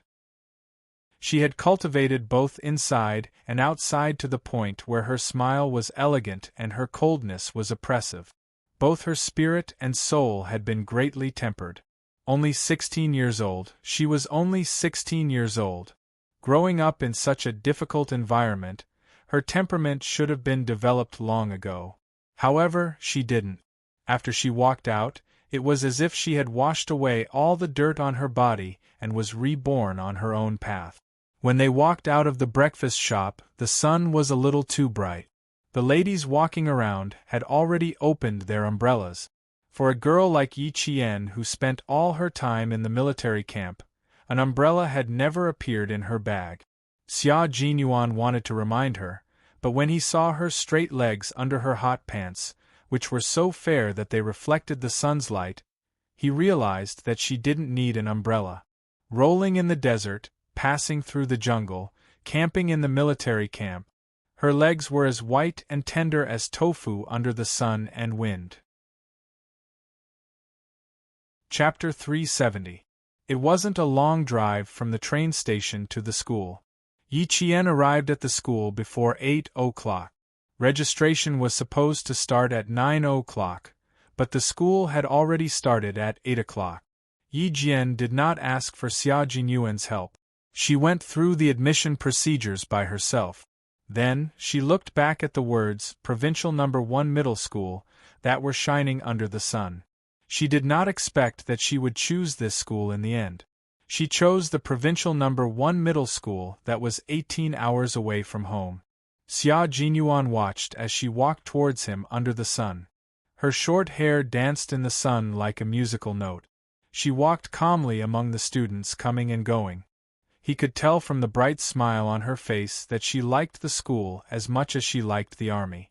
"Put your luggage away first. Where are you assigned to your dorm?"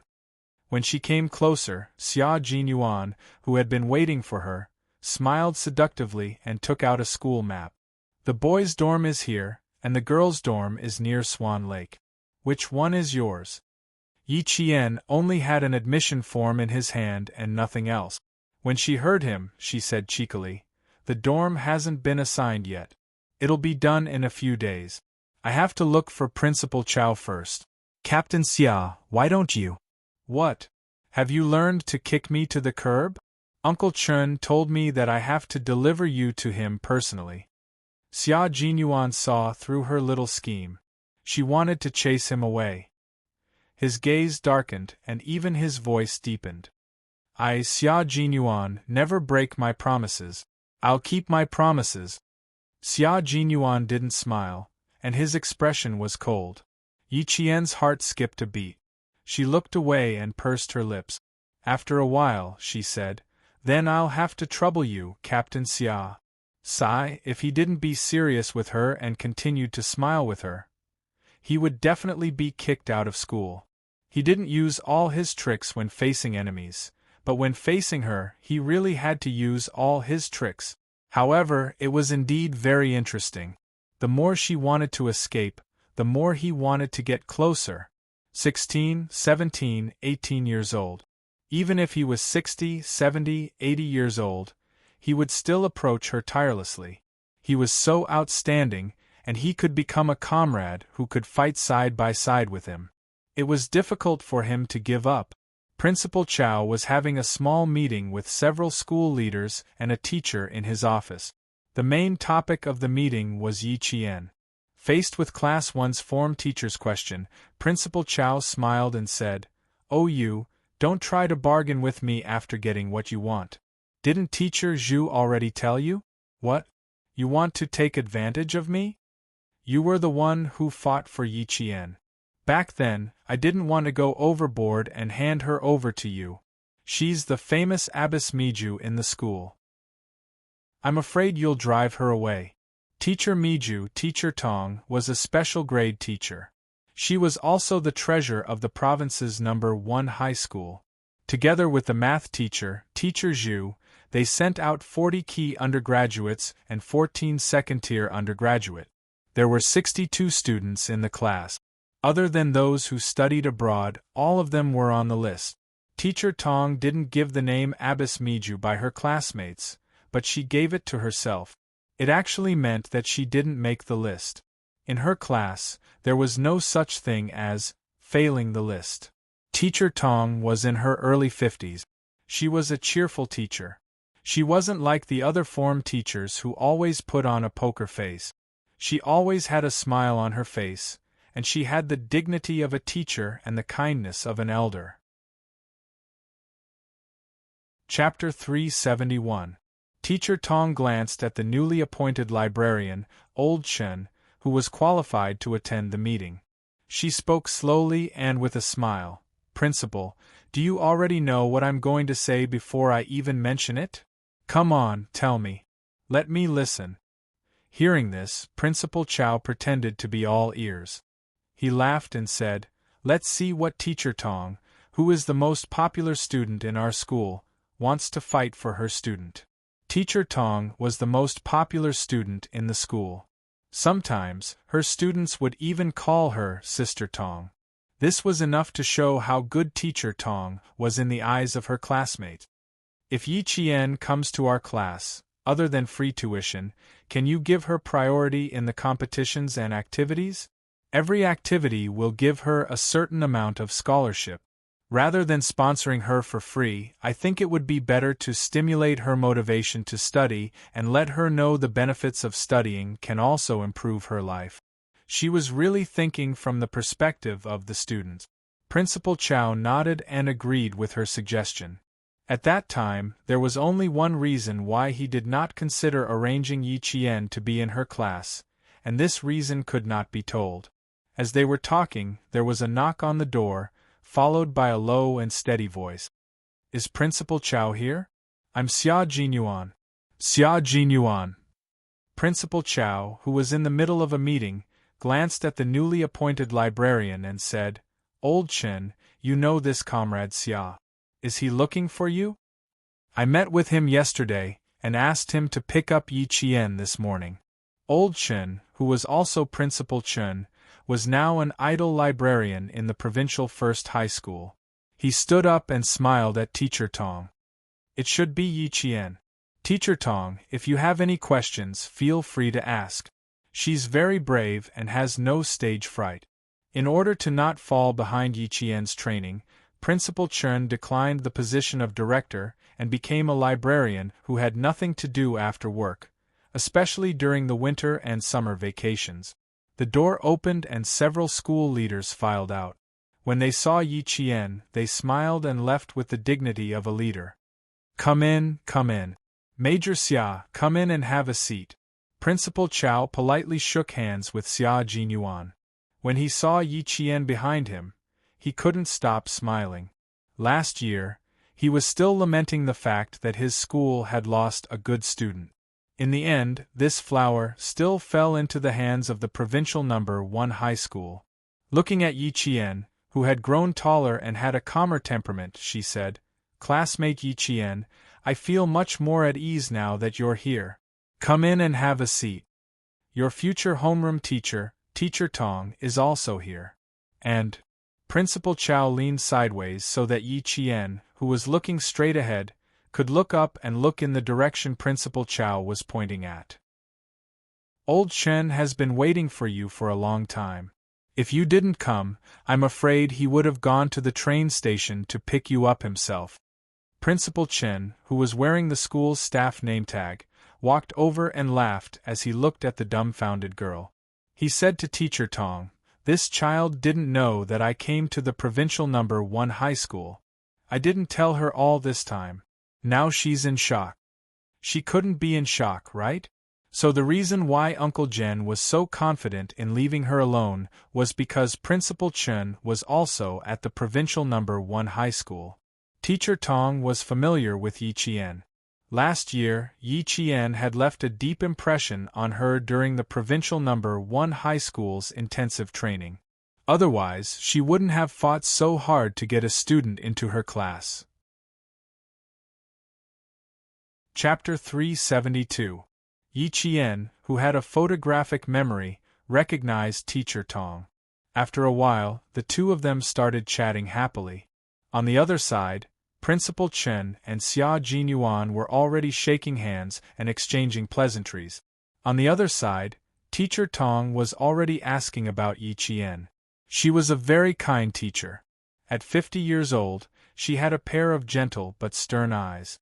She asked about everything from Yi Qian's life to his studies to his personal problems. Teacher Tong also liked the quiet and strong student in front of her very much.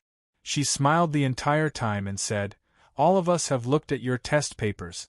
Not only can you keep up with the class, you can even directly enter the 3rd year of high school. Class will officially start tomorrow. You will enter the classroom with me and give a simple self-introduction. I will also give you a list of your classmates in advance. You can look at it in advance. But don't worry, the arts and science classes have been separated. Our class is also a new class." She had once met an extremely unreliable form teacher who even wanted to destroy a student for his own selfish reasons. Then she looked at the teacher in front of her, who was always considerate of her students. They were both teachers, but the difference in their ethics was like heaven and earth. She pursed her lips and smiled. "Thank you for your concern.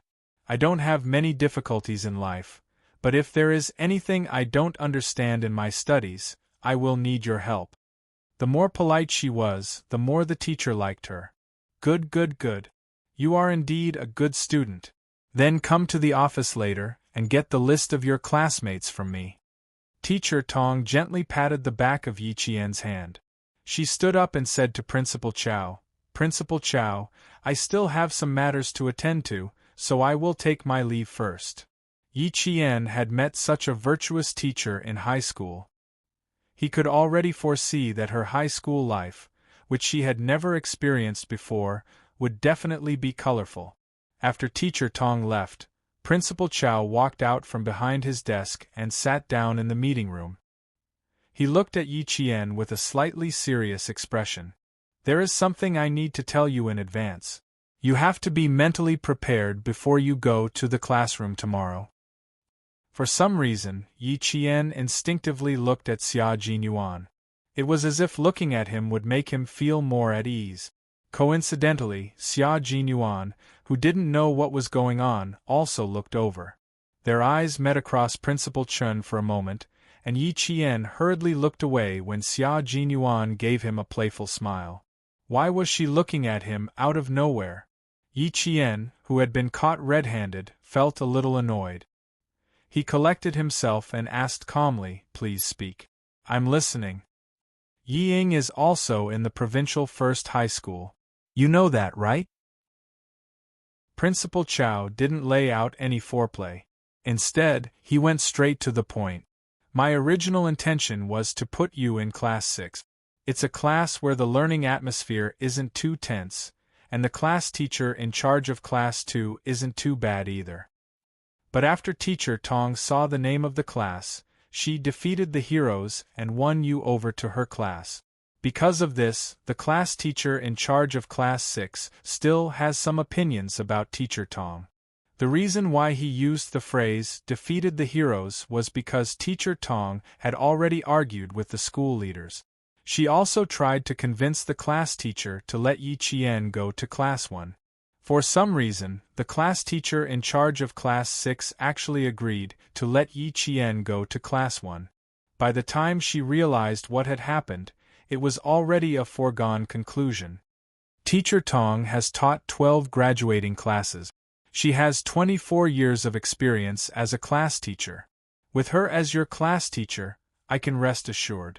The only thing I am worried about is that you will be in the same class as Yi Ying. Chapter 373. That was the reason why Principal Chow couldn't say that he wanted to transfer Yi Qian to the 6th class. Yi Qian, who thought it was a big deal, laughed and said, "It doesn't matter if we're in the same class or not in the same school. So what if we're in the same class? It's not a big deal.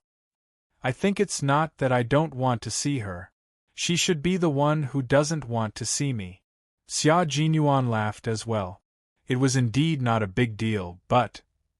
His handsome face tensed up slightly, and a cold light flashed in the depths of his eyes. He had to be careful. It seemed that he had to trouble his strong female cousin. Looking at the time, it was already 10 in the morning. Remembering that he had something to do at noon, Xia Jinyuan smiled and said, "Uncle Chen, I've successfully completed my task, but I still have something to take care of, so I won't be able to accompany you for lunch. Goodbye." As he spoke, he stood up. His tall and slender body made the 3 people sitting in front of him look down at him. When Yi Jian saw his handsome chin, the memory of him asking her to wipe the sweat on her neck flashed through her mind. Her expression was a little unnatural. When his gaze landed on her, Yi Qian, who had finally relaxed, suddenly tensed up. She quickly stood up and said, "Then I'll see Captain Xia out. Uncle Chen, Principal Chow, I'll go look for Teacher Tong later. I'll also go back to the dormitory to pack my luggage." Xia Jinyuan was a little surprised that she took the initiative to see him out. Then, she pushed him out of the office. When he heard her slam the door shut like a thief, Xia Jinyuan couldn't help but laugh. He seemed to understand why she took the initiative. "Why do I feel like something bad is going to happen when I hear you laugh?" Yi Jian's ears were a little red. Just now, she was afraid that he would say something like, "See you tonight, little fox," again. In a moment of desperation, she didn't care too much. She pushed his back with both hands and impolitely left the office.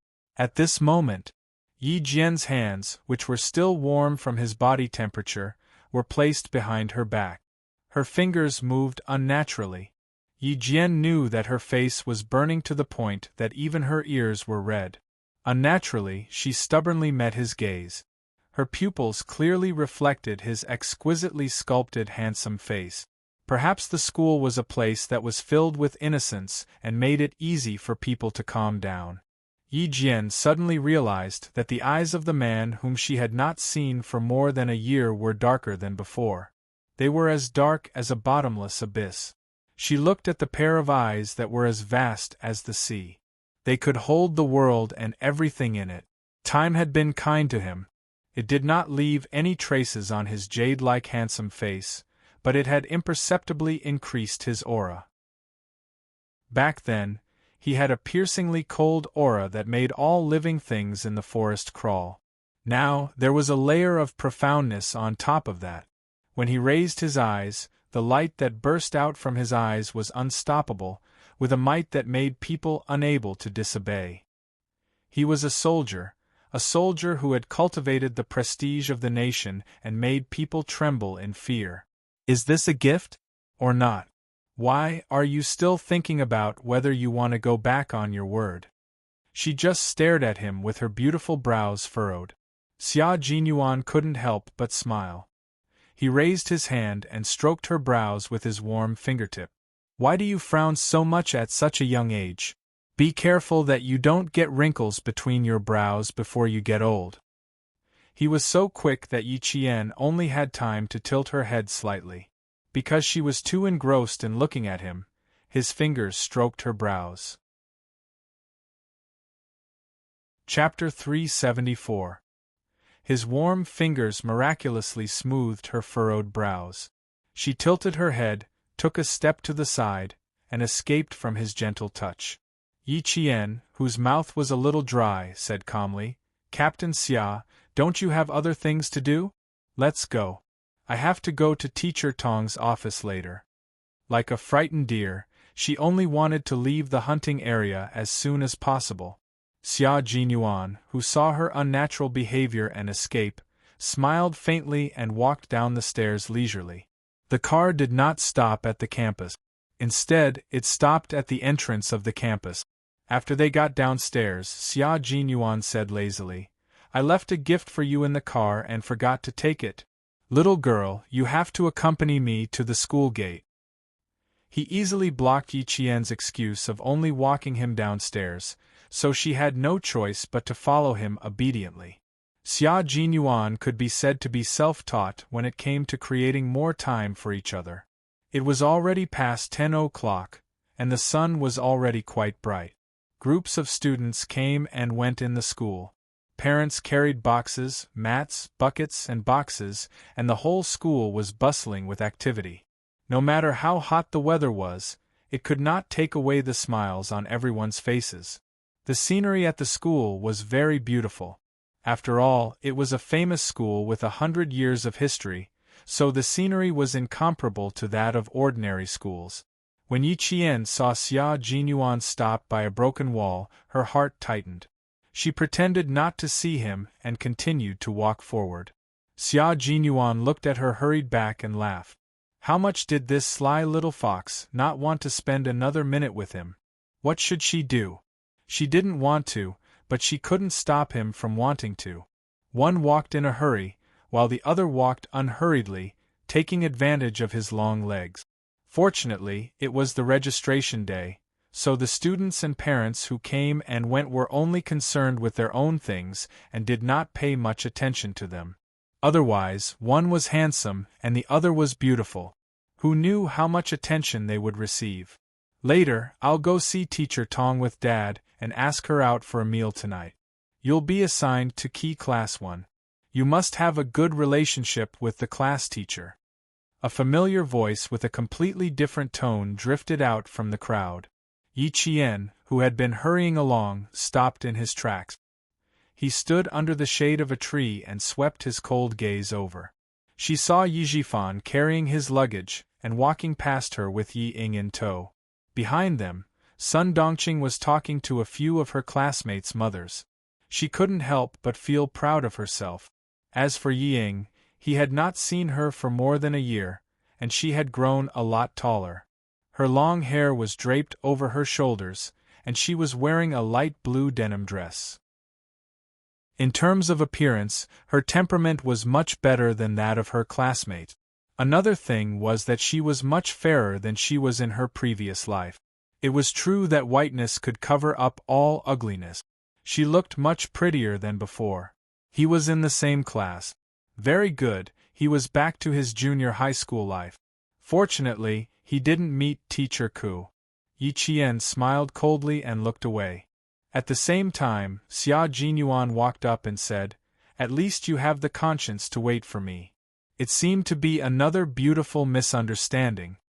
His tall figure happened to block Sun Dongqing's unintentional gaze. "Yi Ying's mother, what are you looking at? Your Ying is waiting for you in front." One of the parents greeted her warmly and said with a hint of flattery, "I didn't expect my daughter to be in the same class as Ying again. Ying, please guide her in the future, especially."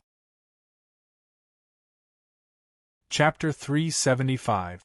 Amidst the compliments, Sun Dongqing retracted her gaze and smiled. "It's my duty, it's my duty." Could it be that her eyes were playing tricks on her? Why did it seem like she just saw Yi Qian, that wretched girl? She must be seeing things. How could that wretched girl appear in a century-old school? Bah! With how she disdained even dogs, it would be strange if the provincial high school recruited her. After walking a few steps away, Xia Jinyuan, who was blocking her line of sight, discreetly turned back to look at the plump woman. His eyes narrowed dangerously. They bumped into each other on the first day of school. It seemed that little Fox would have to continue to battle of wits and courage with this family in high school.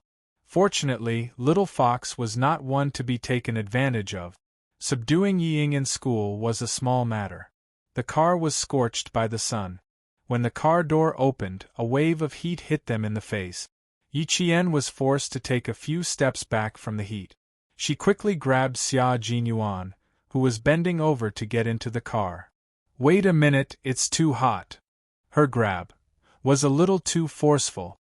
Xia Jinyuan was focused on his upper body, so he did not expect her to use so much force.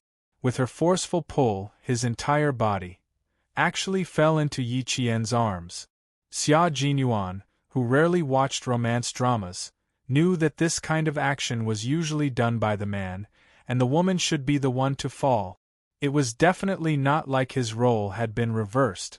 The situation before him had developed into something he did not want to see the most. Fortunately, he had good waist strength. With Yi Qian's timely reaction, he used the force of her arm to stand up. With lightning speed, he successfully hugged Yi Qian as his support and forcefully turned the situation around. Yi Qian could only be dumbfounded. She really did not know that in a moment of desperation, she had pulled a major so hard that he almost fell into her arms.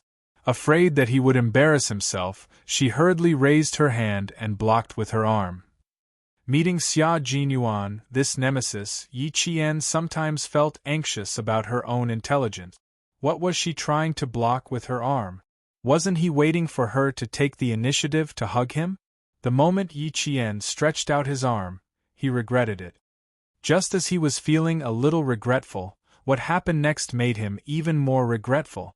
Xia Jinyuan was so skillful that he managed to turn what was supposed to be an embarrassing situation into a situation where he hugged her tightly and pressed his entire body against hers. She was trying her best to straighten her body to prevent both of them from falling, while he was trying his best to hug himself tightly to prevent both of them from falling. From an unexpected beginning to an unexpected end. Although the process was dangerous, there was an unexpected and pleasant ending.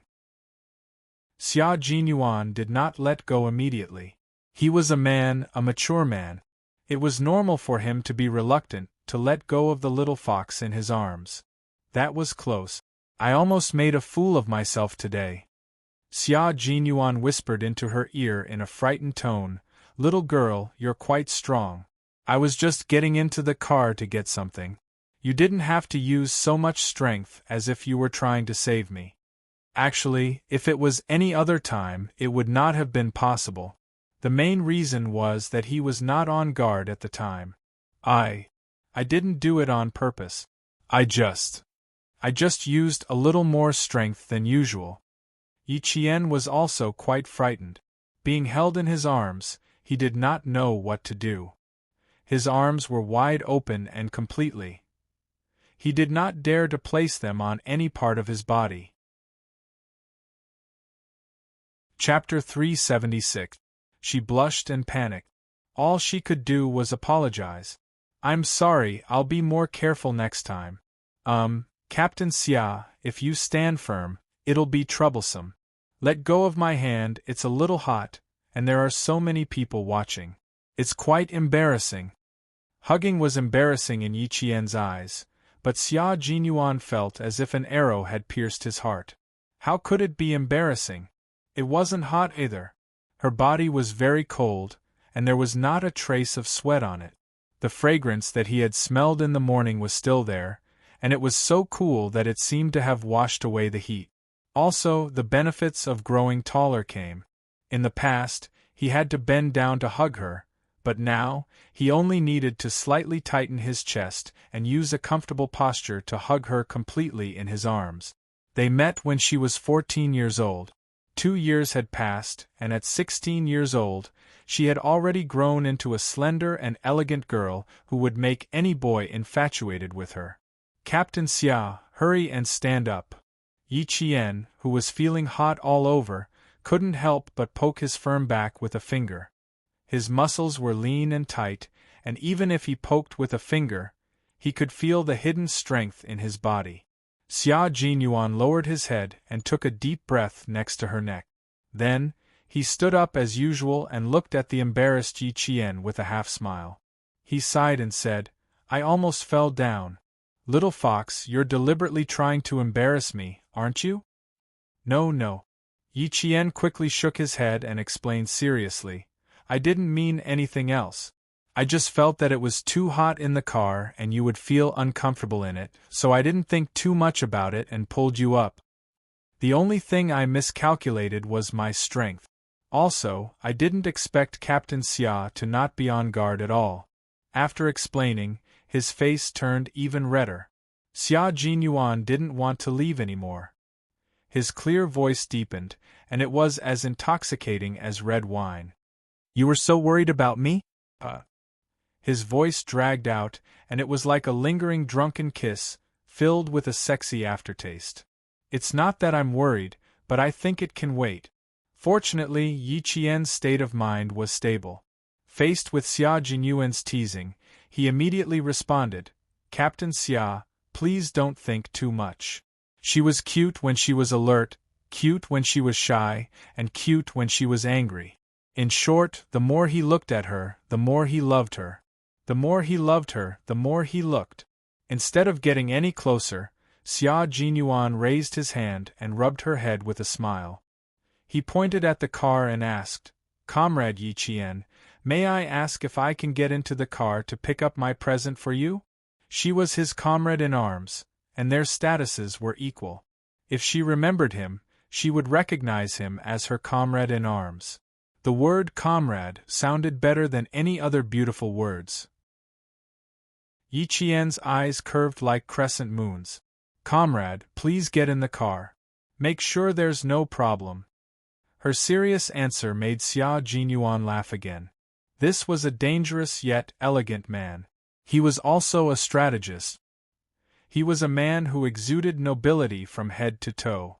He wouldn't be too far away from you, but he would always be a step away from you that you couldn't get close to.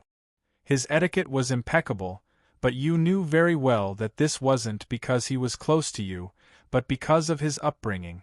When he smiled, he was very gentle and stunning, but the luxurious aura he exuded didn't change at all. This was a man of a certain status. Seeing him smile, Yi Qian couldn't help but smile. His smile made her feel very comfortable. It was warm, without a trace of aggression. It was very sincere and warm. Chapter 377. The gifts he gave were still books, 3 thick books. Yi Jian took them and laughed. "Poor books. They're almost burning from the roasting." "Thank you, Captain Xia, I like them very much." There was no gift more precious than books, not to mention the military books that she liked. "It's good that you like them. Read them carefully. I'll mail you some professional military books on time. As for the books in the library, you can take a look at the famous generals." Xia Jinyuan had already started the car and turned on the air conditioner so that the heat inside would dissipate faster. Looking at the biography, I recommend the famous World War II General Montgomery. He liked to bet with the soldiers and soldiers in the army. He won the right to command a U.S. bomber, including all the crew members. The Battle of El Alamein reversed the situation in North Africa. He was known as the Rat of the Desert. He was also a general who would cry for his soldiers. He shed tears for the young soldiers who had fought bloody battles and sacrificed their lives for the country. Also, little fox, you are very similar to him.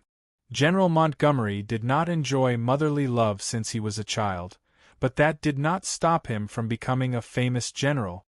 Yi Qian was fascinated as he listened. He remembered it and nodded. "Okay, I'll definitely go to the library to look for books about this general. If you can't find them, I can send them to you next time." The heat in the car had completely dissipated. Xia Jinyuan saw that more than 10 minutes had passed. He had to leave no matter how reluctant he was. "Go back to school, I'm leaving." He was a straightforward person. He bent slightly and stepped into the car. He put down the car window and told Yi Qian, "I have 3 days off. Little fox, you can make the arrangements tonight. Goodbye." He put down the handbrake, stepped on the gas, and drove away without waiting for Yi Qian's reply. He did not tell Yi Qian why he had to read books about General Montgomery. It was because this was a general who married late. He only met his beloved wife at the age of 38 and married at the age of 40. He said, "As a soldier, I am loyal to my country. As a man, I will not betray my love." This sentence moved Churchill, and he saluted the general. All this required Yi Qian to read and understand in detail why he recommended this book. The car left, leaving behind the smell of gasoline. With his sensitive nose, Yi Qian waved his hand and smiled as he watched the car disappear from his sight. Only then did he turn around and walk back to school. "I'm sorry, but are you a student of the province's No. 1 middle school?" A courteous voice came from behind. Yi Qian turned around and looked at the man in front of him. His facial features were exceptionally refined, and even his eyes conveyed that he was a scholar. Yi Qian narrowed his eyes slightly and quickly filtered through the memories stored in his brain. He immediately recognized that this was the man he had seen through the glass wall at the breakfast shop in the morning. At that time, she was still thinking that this man was like a poem. No matter where he stood, he was like a painting. "I am. Is there anything I can help you with?" Yi Qian replied with a smile. "I'll try my best to help you." The corners of the man's mouth immediately curled up, and he let out a long sigh of relief. "I'm very sorry, but I need you to lead the way. I want to go to Principal Chow's place, but my sense of direction is very bad. I clearly walked through the school gates, but after walking around once, I ended up walking out of the school grounds." Yi Qian wanted to laugh, but it would be rude to laugh in front of this man. "You want to see Principal Chow, right? I can take you there, but I'll have to trouble you to register with the security guards and then make a phone call." Chapter 378. He was looking for the principal, not a teacher, so he had to go through the formalities. No need. I can contact him now."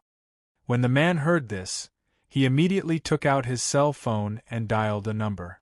After a while, he smiled and said, "Uncle, I'm at the entrance of your school. Can one of your students please take me there?" "Yes, I met a girl at the entrance. The girl is quite vigilant. She needs me to register at the school security office and give you a call to confirm. Why don't you let her know?" "Uncle, Principal Chow actually had such a big nephew." After Yi Qian confirmed it, he led this man who had an unusually bad sense of direction into the office building. From his appearance and temperament, he didn't look like someone who would get lost easily. When Principal Chow heard that it was her, he immediately said, "Student Yi Qian, you must seriously lead my nephew to the office building like he's a pet dog and send him to my office. He has no sense of direction. He's so bad that he can get lost at a crossroad. He can't remember more than 200 meters away. But you can't underestimate him. He's a genius who can speak 8 languages. He's the darling of the Ministry of Foreign Affairs. He's much more precious than a pet dog. Please don't lose him." After holding it in for a long time, Yi Qian finally couldn't hold back his laughter when Principal Chow said, "Like he's a pet dog." Luckily, it was just a laugh, and he managed to hold back his laughter with the qualities of a soldier. He took another look at the man who always walked faster than him. He had a strong aura, and he was always one step faster than others. This was a man who was used to walking in front of others. He was also a man who wasn't used to waiting for others. His elegance was only on the surface, but he was also a strong and restrained man. This kind of man was actually born with no sense of direction. He could speak 8 languages, the darling of the Ministry of Foreign Affairs. "Wrong, we should have turned right. Sir, you turned left." The man who was walking in an imposing manner suddenly took a step forward and walked in another direction. Yi Jian quickly ran to catch up with him. "This way, we'll reach the bishop's building. That's where the office building is." The man's movements were very natural. It was obvious that he often did this kind of thing. He turned around and smiled apologetically, sorry for the trouble. He was very gentlemanly. His apology was as smooth as flowing water, poetic and beautiful. No need, it's my job. Yi Qian couldn't accept the frequent apologies. Anne signaled for him to turn right. He took the initiative to follow behind. Seeing that they were about to reach the office building, the man's expensive mobile phone rang. Even the way he held the phone seemed to have undergone strict training. He took it out calmly and elegantly, and used the standard Mandarin of a television anchor to greet, "Hello." The change in expression and tone only took a second. The gentle-looking man just now still had a smile on his face, and even his tone didn't change. He said with a smile that was as gentle as the wind, "In other words, now you need me to come forward and pay for your mistakes? Saying that you haven't interacted with him before is an excuse for you to make mistakes, right? Or do you think that these mistakes can be made up for and that it doesn't matter?" His smile and tone didn't change, but his aura changed imperceptibly. It was deep, cold, and serious. It was as if he was a huge wave under an iceberg, and no one knew when it would break out of the ice. Chapter 379. Yi Qian didn't care about these things. What she cared about was, you can talk, but you don't have to turn left as you talk.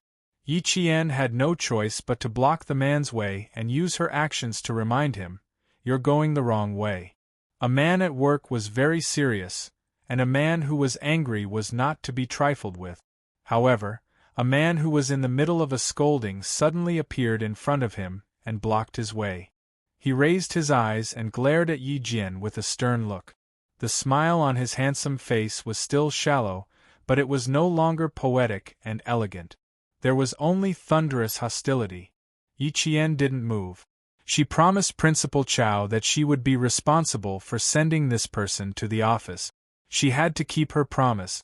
This was her integrity. The man frowned and didn't turn around. Instead, he walked past Yi Qian and continued to turn left, walking in the opposite direction of the office building. Looking at his back, Yi Qian suddenly understood how Captain Xia felt when she chased him away. Fortunately, he was well educated and didn't turn hostile. Take a look at yourself. It's just that you're a little lacking in temperament. Seeing this person in front of you makes you want to fall out with him. It was almost 11 o'clock. Thinking that she still had to look for Teacher Tong, Yi Qian sighed and had no choice but to catch up with him. Once again, she stood in front of the man. You can only bear the consequences of your own mistakes. No one can pay for your mistakes.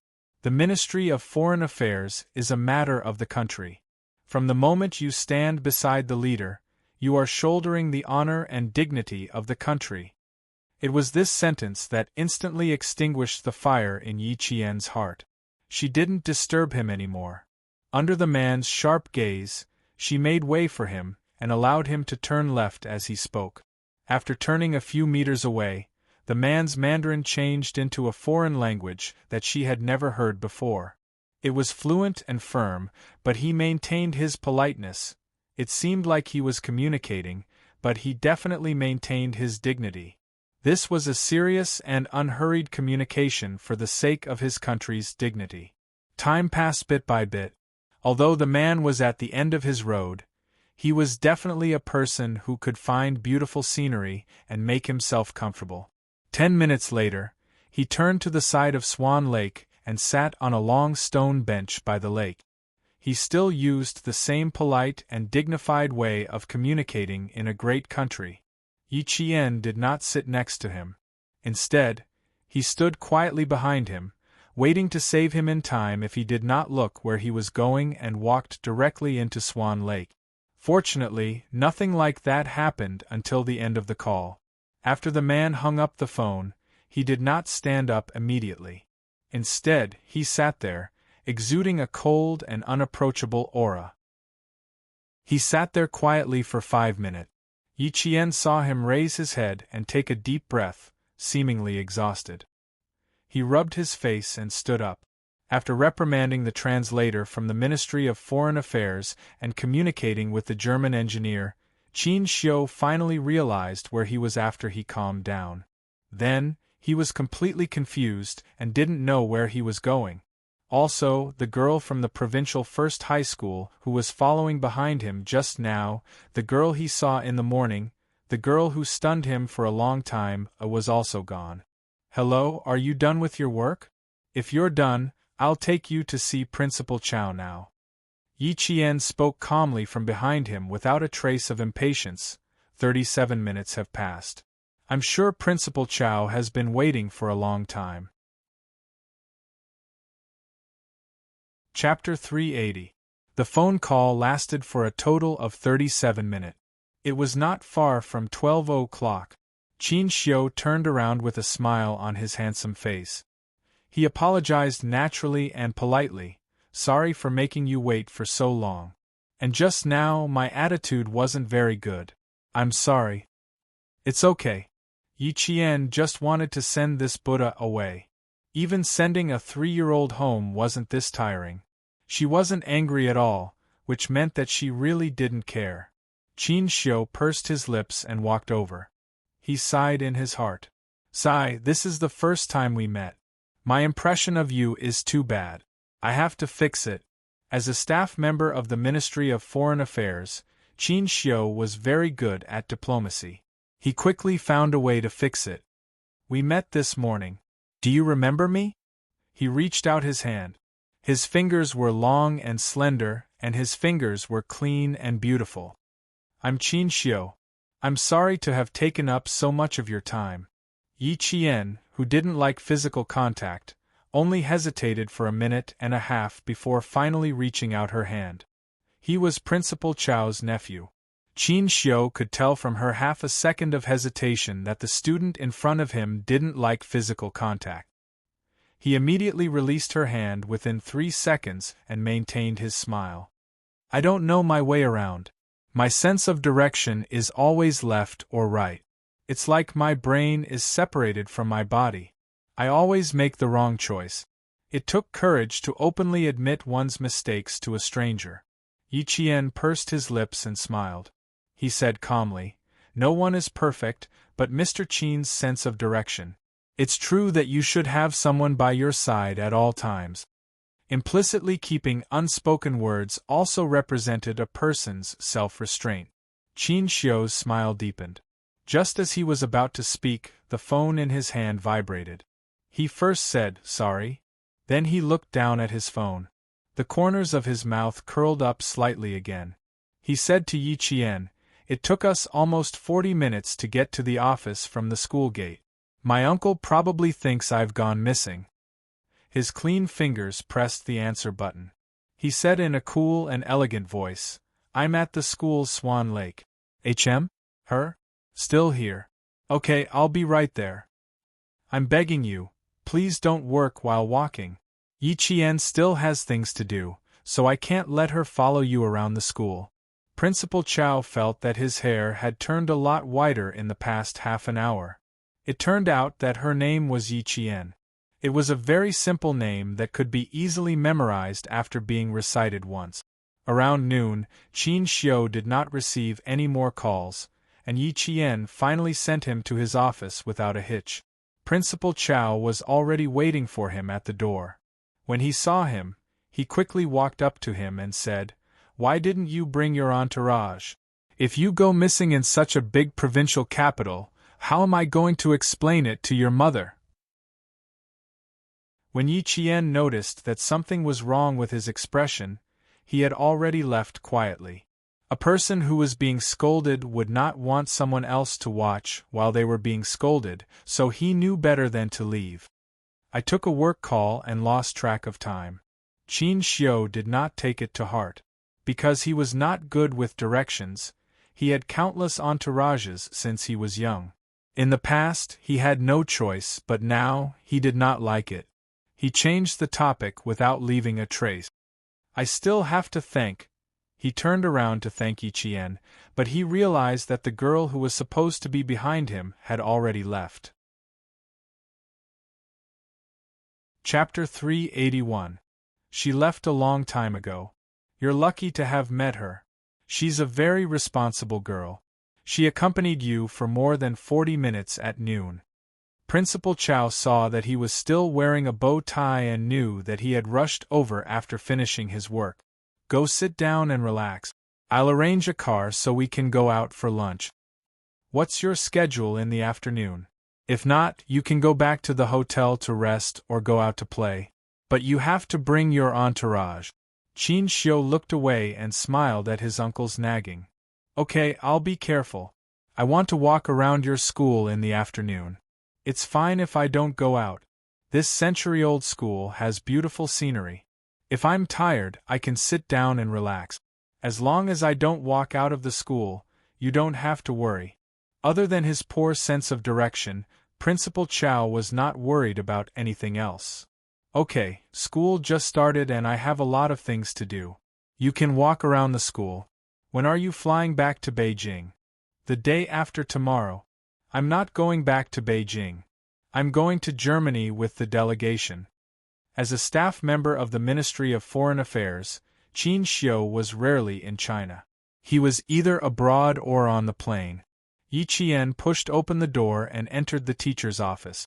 Compared to the 30 degrees outside, the coolness inside swept away the heat. Come, sit here. This is Teacher Zhu's desk in our class. Teacher Tong waved her hand and gestured for Yi Qian to sit at the desk next to her. She pointed at the file on the desk and looked at the time. She smiled kindly. The roster is here.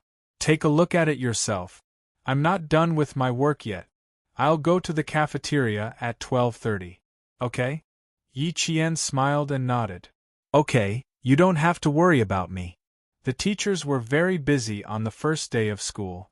Teacher Tong was the only one in the big office who had not gotten off work for lunch. Yi Qian gently took the roster out of the file and opened it to look at it carefully. The first few lists were of the top students. When he flipped to the 15th page, Yi Ying's photo came into view. Not bad. Not only did her skin become fairer, but her handwriting also improved. He looked at her strength. Dancing, English. Yi Qian raised his eyebrows and smiled playfully. It seemed that she had been working hard on English for the past year or so. She wasn't surprised. In her previous life, when Yi Ying came back from studying abroad, she spoke fluent English in front of her. She didn't know if she would do that in high school. After all, in her previous life, she had only studied in junior high and never sat in class again. Sitting beside Teacher Zhu's desk, Yi Qian flipped through the list page by page. After scanning through the names and photos, he finished flipping through all 60 names within 10 minutes and memorized them. The provincial first high school was indeed a century-old school, and Class 1 was the best of the best. However, there were also some students with poor grades. Resources needed to be allocated reasonably, and the school couldn't put all the good students in the second class into one class. It could only be said that the average score of the first class was higher than the other classes. When Teacher Tong was done with her work, she looked up and saw Yi Qian flipping through a high school math textbook. She glanced at the roster that was still in its original place and smiled at the girl who was engrossed in her book. Why are you reading a textbook? Take a look at the roster. There are photos in it. You can also get to know your classmates. She thought that Yi Qian wasn't flipping through the book. I've finished looking through the roster. I didn't want to disturb you because you were busy, so I picked up Teacher Zhu's textbook to take a look. Yi Qian closed the math textbook that the teacher had prepared for class. She didn't tell the teacher about her relationship with Yi Ying. Chapter 382. When she was working, Teacher Tong wore a pair of plain glasses tied with a black string. She took off her glasses and looked at Yi Qian with a slight smile. It seems like you intentionally hid your true strength during last year's intensive training. Yi Qian, you know how to hide your true strength. That's really rare. To be able to remember the names and faces of 60 students, including herself, was not something an ordinary person could do. At the very least, she had never encountered someone like that in all her years of teaching. Furthermore, she was also curious as to how a girl who had just turned 16 in May could maintain a calm heart that was calmer than an adult's, restrain her sharpness, and walk down the path step by step in a solid manner. Yi Qian rarely talked about her family matters. Faced with Teacher Tong's inquiry, she thought for a moment before taking out her own registration form. She pointed to her parents' column and said with a slightly restrained voice, "I'm different from the other students here. I have to know how to protect myself." Sometimes, hiding one's true strength doesn't mean that one is weak. Hiding one's true strength is also a form of self-protection. Furthermore, as long as I can maintain a certain level, not be too abrupt, and not drop the ball at critical moments, I should be able to get along better with my classmates in class. This was Yi Qian's way of survival in both lifetimes. It was also the way to get along with others, especially with students. In an environment where there was competition, hidden strength, and even small groups, it was a good thing to hide one's true strength. Her words left Teacher Tong speechless for a long time. After a while, she sighed. "Yi Qian, I just want to say that I have no regrets in my teaching career for the past few decades to have a student like you before I retire. However, child, you have to remember that the fittest survive. This is one of the mottos of century-old famous schools. Here, the competition begins the moment you step foot into this school. It's the same with academic results, especially in Class 1, where results speak louder than words.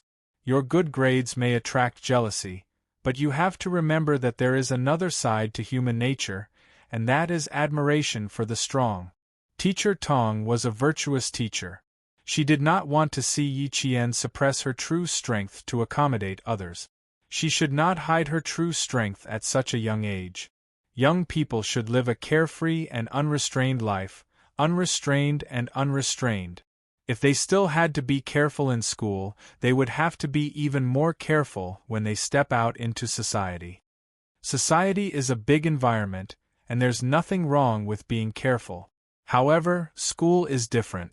This is a place for students to be happy, so there's no need to be careful. The bigger the stage, the more capable you are. Yi Qian, remember what Teacher Tong said today. The provincial first high school is a big stage for students to freely roam the sky. You don't have to hide your strength. It's your ability to study well. How can your classmates say such things? Moreover, even if there is, you don't have to take it to heart. The strong are like a halo. If there are people who worship you, there will be people who are jealous.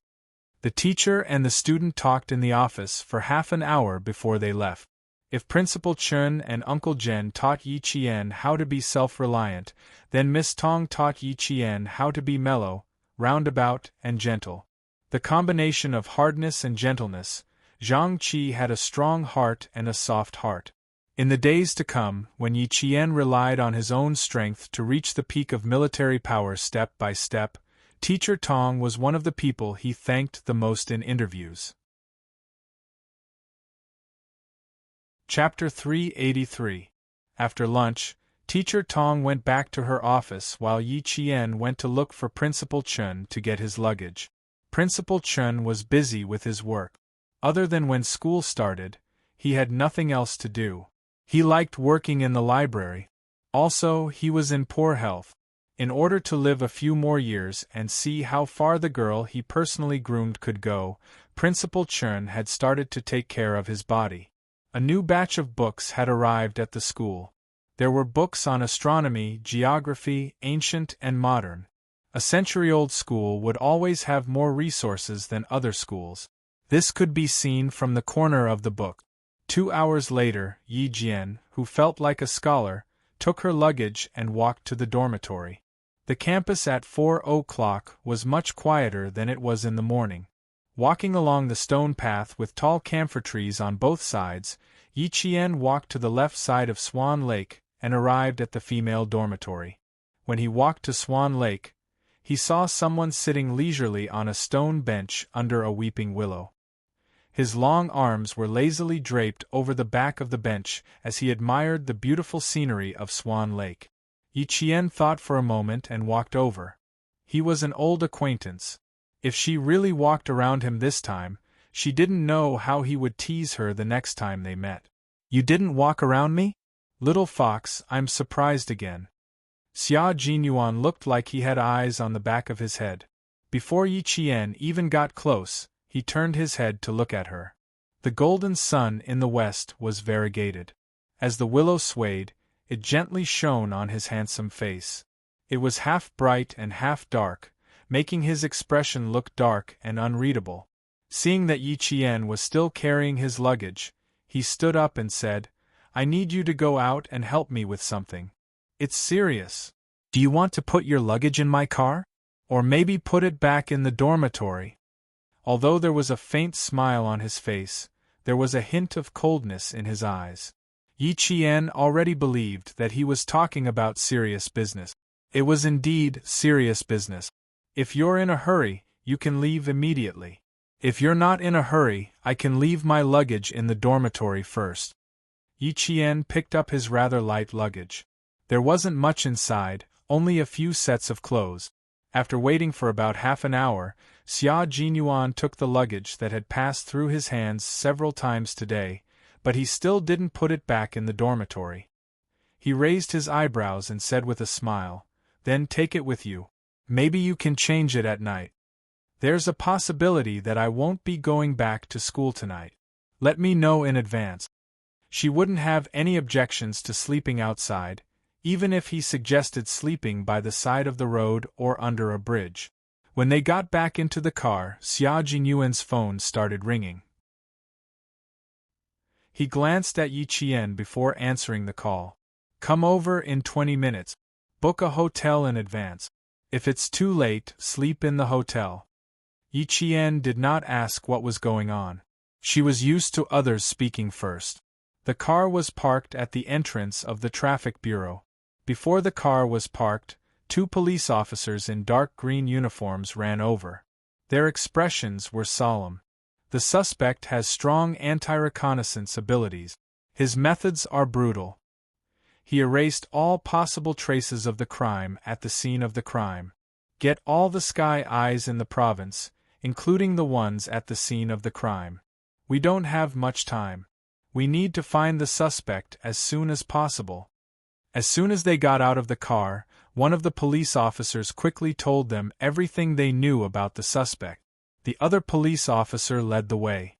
The 4 of them hurriedly appeared in the monitoring room of the province's Sky Eyes system.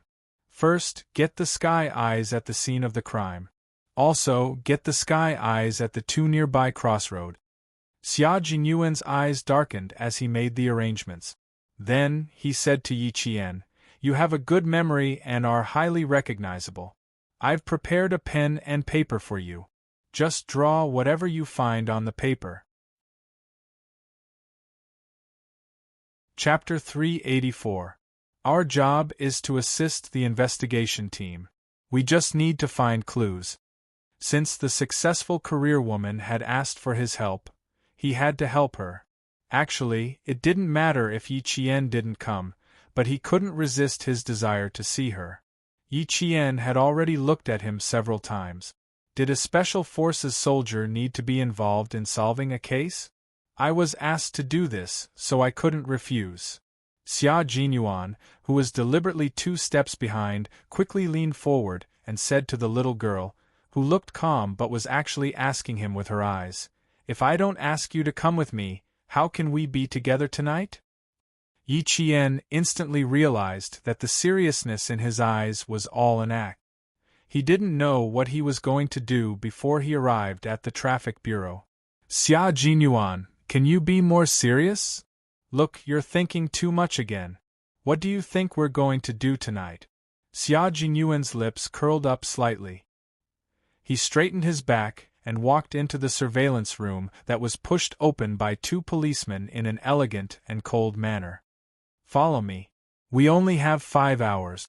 After 5 hours we need to go to another place." He had stirred up her calm emotions, but in an instant, he put them down and started talking about serious matters. The speed of the change made Yi Qian's chest heave up and down a few times. He took a deep breath before walking in. There were quite a lot of sky eyes in the provincial capital. Under Xia Jinyuan's instructions, Yi Qian began to put aside his distractions and immerse himself in work. The heavy door of the control room that was not locked opened halfway. A tall man wearing a slim suit jacket and a pair of slim trousers of the same color stood at the door. His gaze fell lightly on the slender student's body. Was this the high school student that sixth brother had mentioned? Secretary Xia, please tell Chang Xing that our bureau will definitely solve the case within 3 days.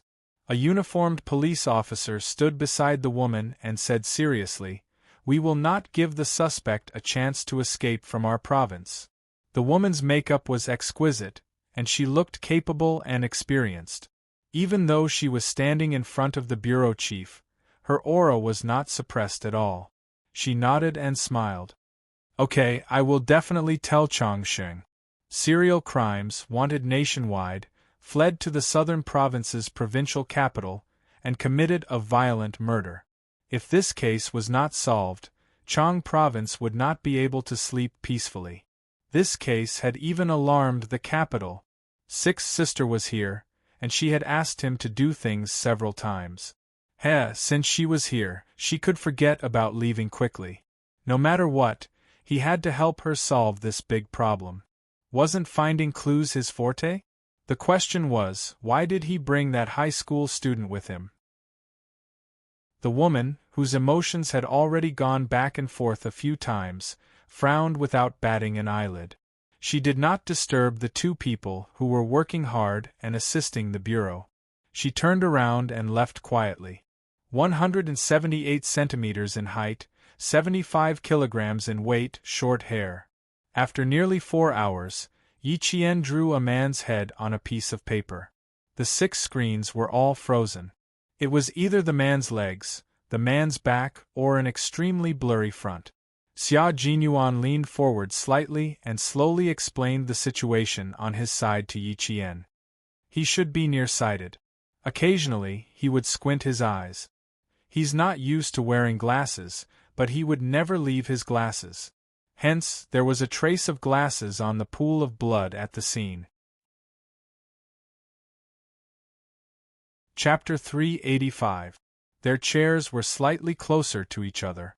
In order to make it easier for Yi Qian to draw, Xia Jinyuan had already left his chair as he spoke. He half squatted beside Yi Qian and said, "After entering the southern province, your hair has to be cut. Draw one with hair to your ears and the other with hair to your ears." Okay. Yi Qian agreed with him. The 6 blurry portraits were fixed on the 6 screens.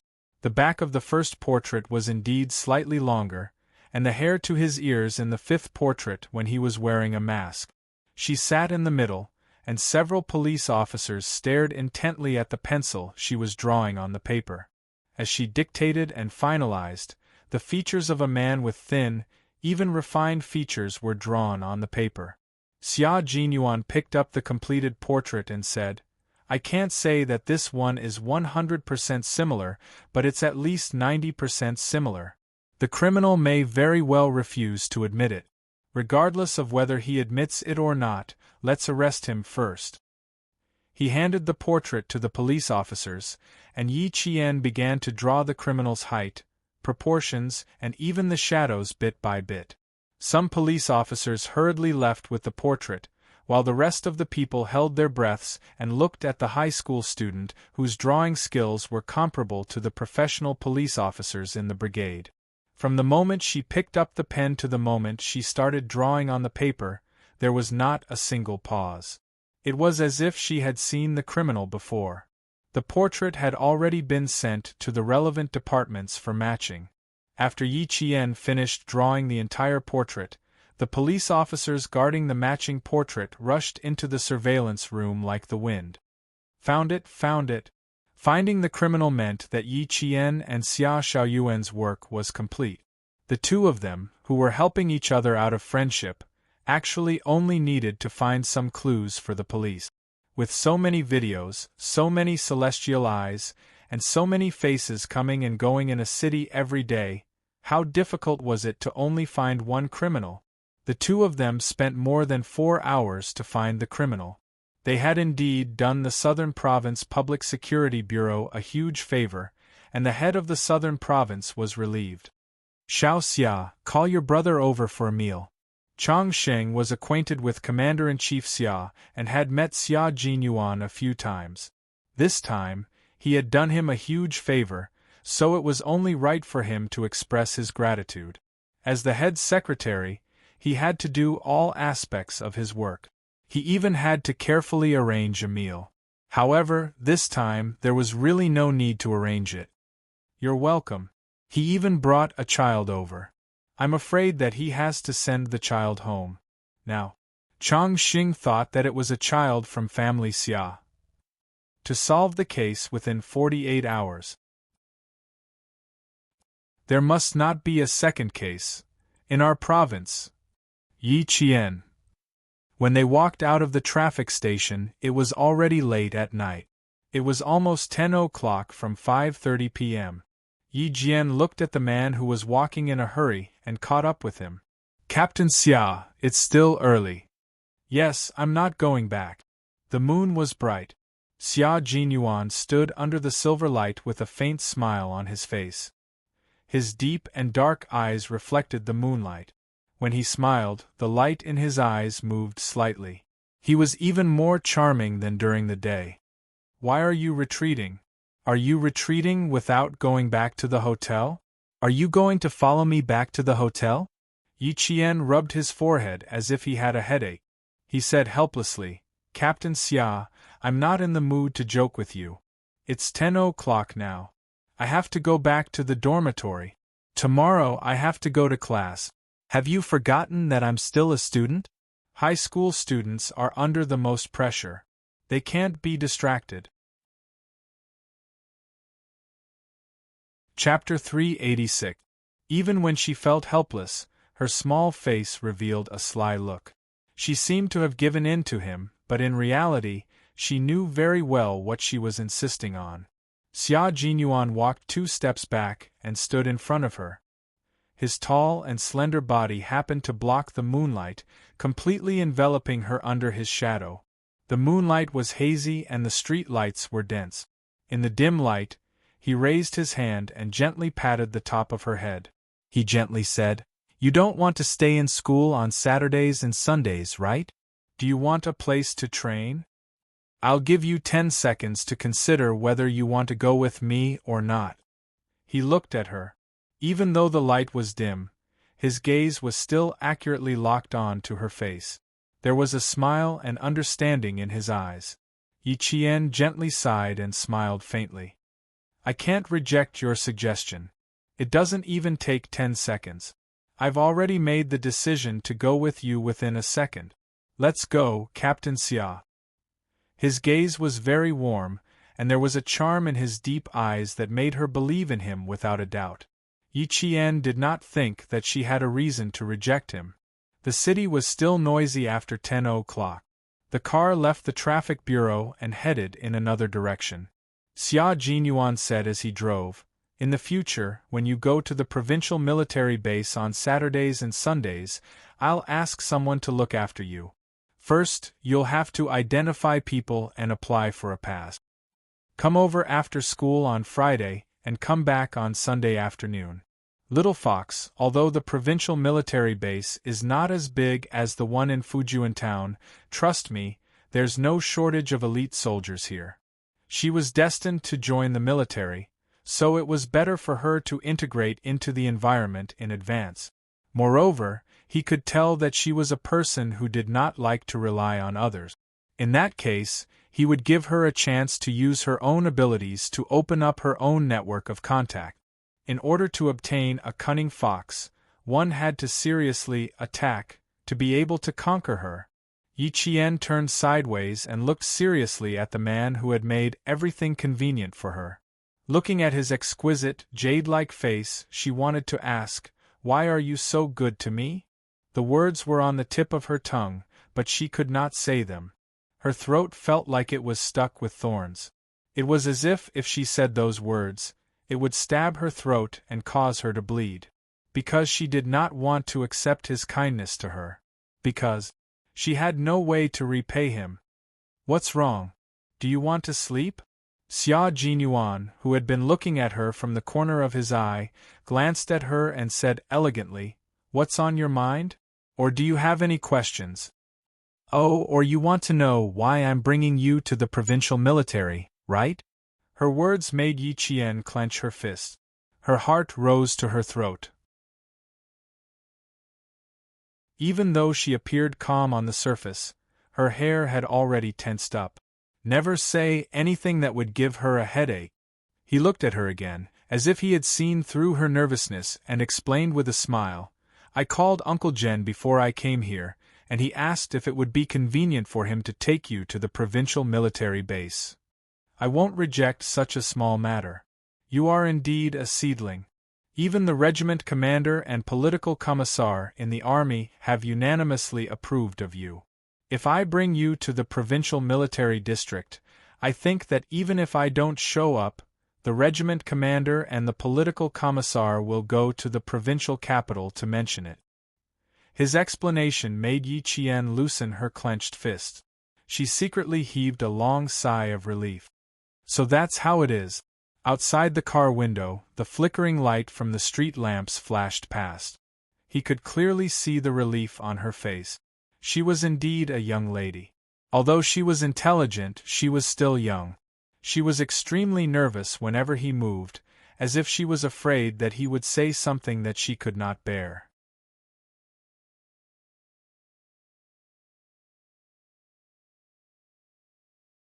Chapter 387. Grandpa Jen is just worried that I won't be able to take care of myself when I'm outside. Old people worry a lot. Captain Xia, I'm sorry for causing you so much trouble. Without those ambiguous words, Yi Qian relaxed and smiled. If Captain Xia needs any help from me in the future, I won't refuse. Just like today, I'm happy to help. She always believed whatever he said unconditionally. Xia Jinyuan's sexy lips curved into a gentle smile. It was the only tenderness behind the iron-willed soldier. Silly girl, if I ask you to go through a mountain of swords or a sea of fire, you won't refuse? Of course. Yi Qian answered without hesitation. His expression was solemn. I believe in you, Captain Xia. Even if there is a mountain of swords or a sea of fire, you and your comrades will definitely be the first to rush in. She trusted him so much and was so sure that she didn't say any excessive compliment. When he saw her bright and burning eyes, Xia Jinyuan only felt that his chest was so hot that even his heartbeat sped up. After a long time, he laughed softly and sighed. You really are a silly girl. He focused on driving and no longer looked at her. Yi Qian didn't see the indulgence in his eyes that could make one drown in it and not want to wake up. It was indulgence only for her. Silly girl, you trust me so much and treat me as the person you trust the most. How can I refuse everything from you? How can I bear to let go? Even if I have to wait, I'm willing. Yi Qian didn't go back to school that night. By the time he left the provincial military base, it was already midnight. He checked into a hotel not far from the school. In the middle of the night, a grown man brought a young girl to a hotel room. The receptionist couldn't help but take a few glances. First, she glanced at Yi Qian coldly. When she looked at Xia Jinyuan, it was as if she had taken stimulant. She said sweetly, "Hello sir, I'm not interested in who you are. I know you're the receptionist of the hotel." Even a small receptionist was looking at his little fox with a strange gaze. She really deserved a lesson. Xia Jinyuan glanced at the receptionist coldly. His arrogant aura and cold tone made the receptionist's face turn pale. He glanced at the electronic signboard for the remaining rooms and said coldly, 2 luxury suites. My sister likes cleanliness. I'll give you 10 minutes to check if the rooms are clean. Yi Qian reached out and tugged at his shirt, hinting that there was no need for that. There were too many people in this world who were biased. She had been through too much, so she didn't take this little disrespect to the receptionist to heart. She only cared about the gazes of the people she cared about. The gazes of unimportant people had nothing to do with her. However, she still had something she wanted to say. Glancing at the receptionist coldly, Yi Jian took the 2 room cards that the receptionist handed over with trembling hands. With a cold smile at the corner of her mouth, she said softly, Miss Lu Zhen went to Huajun Hotel with a man who was less than 1.6 meters tall 2 weeks ago. After leaving the next day, she went to Anshi Tea House with a man who was as fat as a pig that night. Then, she changed to another man. As soon as she said the first sentence, the receptionist's knees went weak. By the time Yi Qian told her which men she had checked into rooms with in the past 2 weeks, her face was as white as a sheet. She leaned against the marble counter. Chapter 388. That was not all. Yi Qian added, I have to tell you that the man who went to Huajun Hotel went to the hospital yesterday. He didn't look too good. I think there's something wrong with his body. Miss Lu Zhen, I suggest you get a checkup too. At the front, she could still lean against the counter to support herself, but at the back, Yi Jian's words made the receptionist fall to the ground. The staff on duty next to her did not know what happened. She quickly walked over and apologized to Yi Qian, then picked up the walkie-talkie to call for security. Yi Qian said it in a voice that only the 2 of them could hear, so as to preserve the front desk's dignity. After entering the elevator, Xia Jinyuan chuckled. You really can't afford to lose out. No wonder Uncle Chun let you come out alone.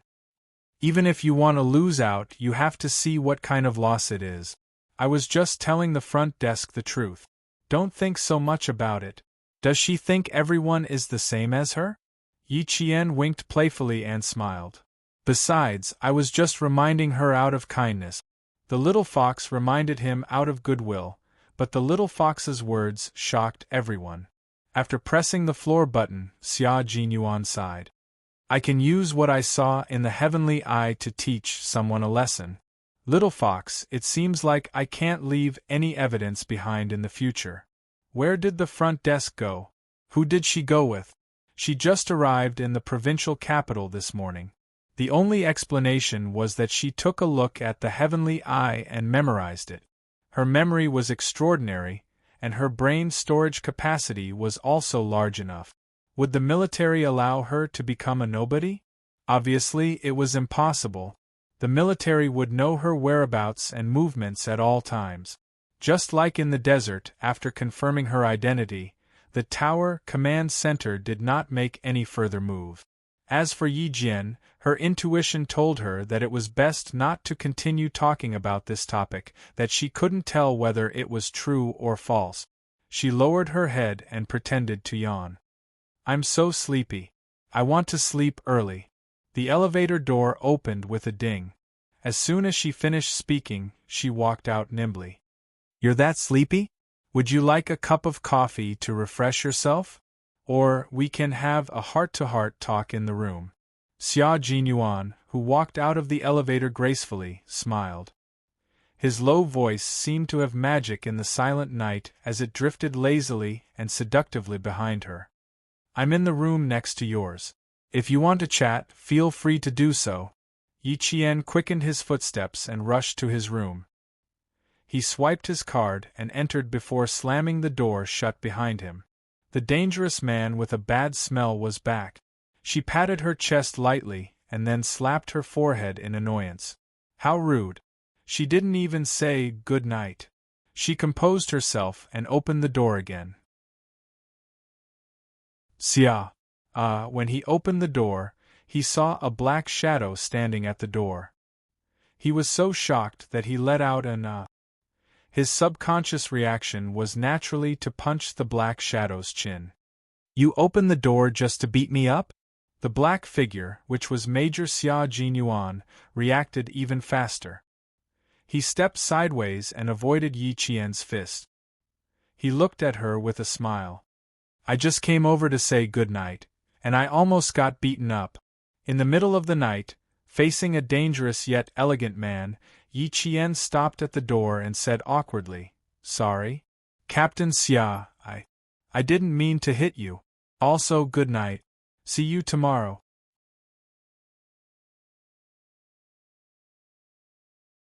Chapter 389. The door slammed shut again, as if trying to escape from the lecture. Outside the door, Xia Jinyuan gently rubbed his eyebrows with his slender fingers. He looked helpless, but his eyes were no longer as cold as when he faced the receptionist. Instead, his eyes were filled with gentleness. "Silly girl, if I really want to come in, can a door stop me?" he whispered with a smile. He just wanted to tease her. Thinking of the scene at the front desk just now, Xia Jinyuan's eyes, which had been soft a second ago, suddenly turned cold in the next second. If the receptionist could casually guess the relationship between the two of them, it was hard to guarantee that the people outside would do the same. There might even be rumors spreading. It seemed that Little Fox had made the right decision to keep her distance from him. He left immediately after the holidays, so he naturally wouldn't hear any rumors. But Little Fox was different. This was where she would be living for the next 2 years.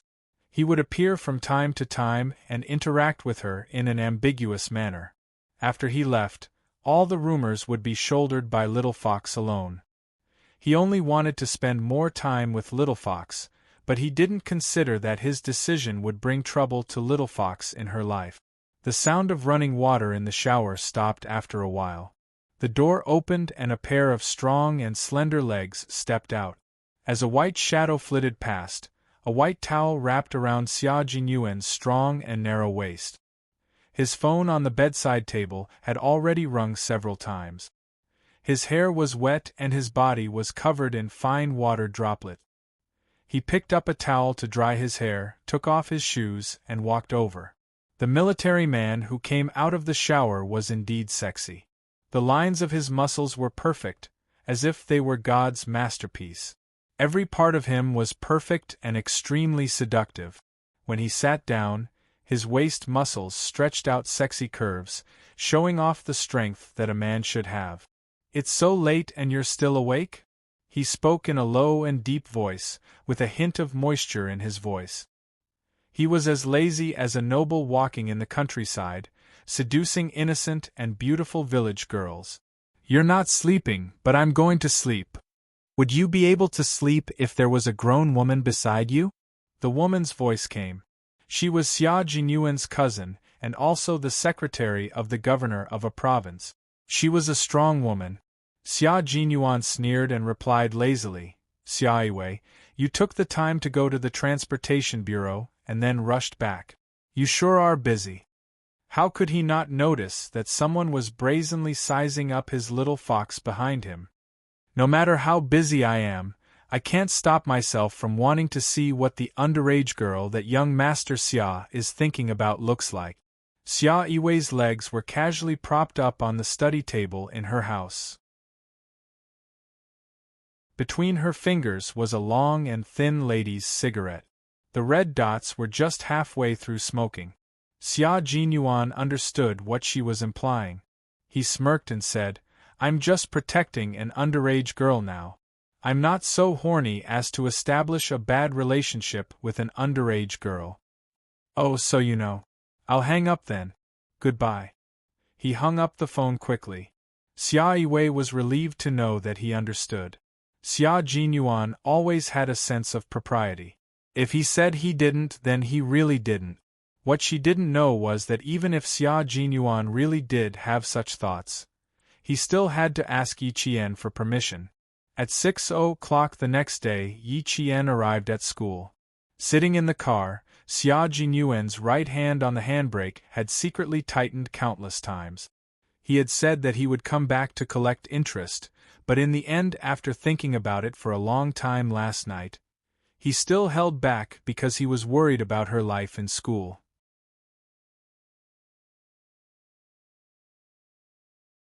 Chapter 390. Captain Xia, I'll get off first. Goodbye. Hearing that the car door was unlocked, Yi Qian immediately unlocked the door and got out of the car. Just as she leaned to the side, her wrist was grabbed by a strong hand. She looked back at her wrist and frowned in confusion. Captain Xia, you're still. Yi Qian felt something pressing down on her. With one of her hands held, she could only feel a refreshing mint scent. Like an apple in Eve's hand, she couldn't resist its temptation. There was a hint of coolness on his belt, followed by a warm kiss that gently landed on her forehead. He stayed there for a long time, so long that the skin on her forehead was burning. Okay, you can get out of the car. Xia Jinyuan, who was sitting upright again, saw that there was only confusion in her eyes.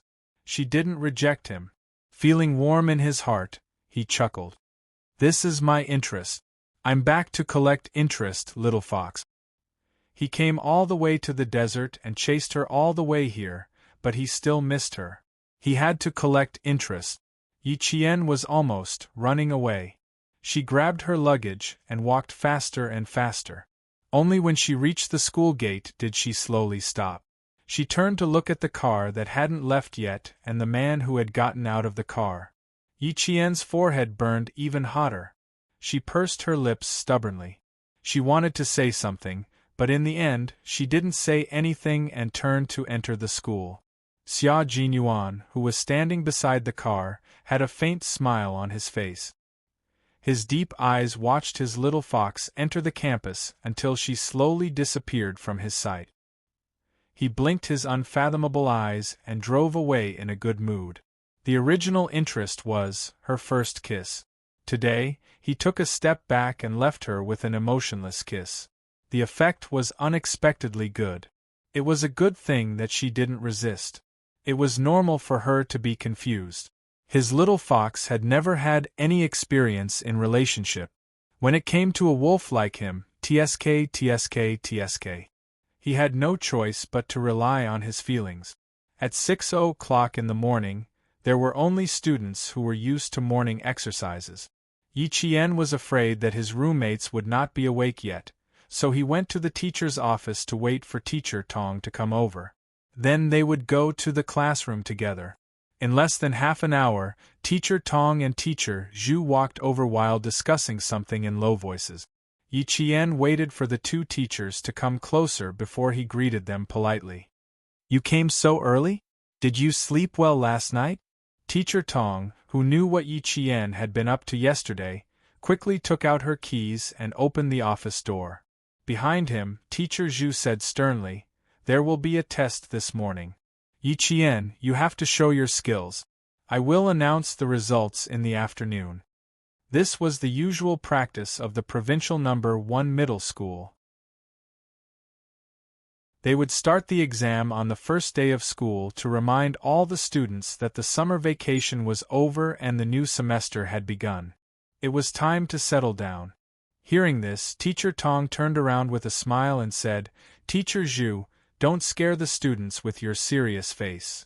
Then she said to Yi Qian, Don't be in a hurry to put your luggage back in the dormitory. After the morning self-study session, come to the classroom with me.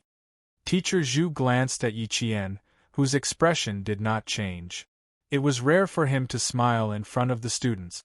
He said with a smile, This student is bold and murderous. He even eliminated the foreign contestant. Why would he be afraid of an exam? Teacher Tong, I will switch with you for the language and math test today. I will take the first two classes first. It's early in the morning, let's wake them up. Yi Qian listened to the two teachers talking about how to wake the students up as soon as possible. He quietly flipped through the new textbook for the second semester of high school.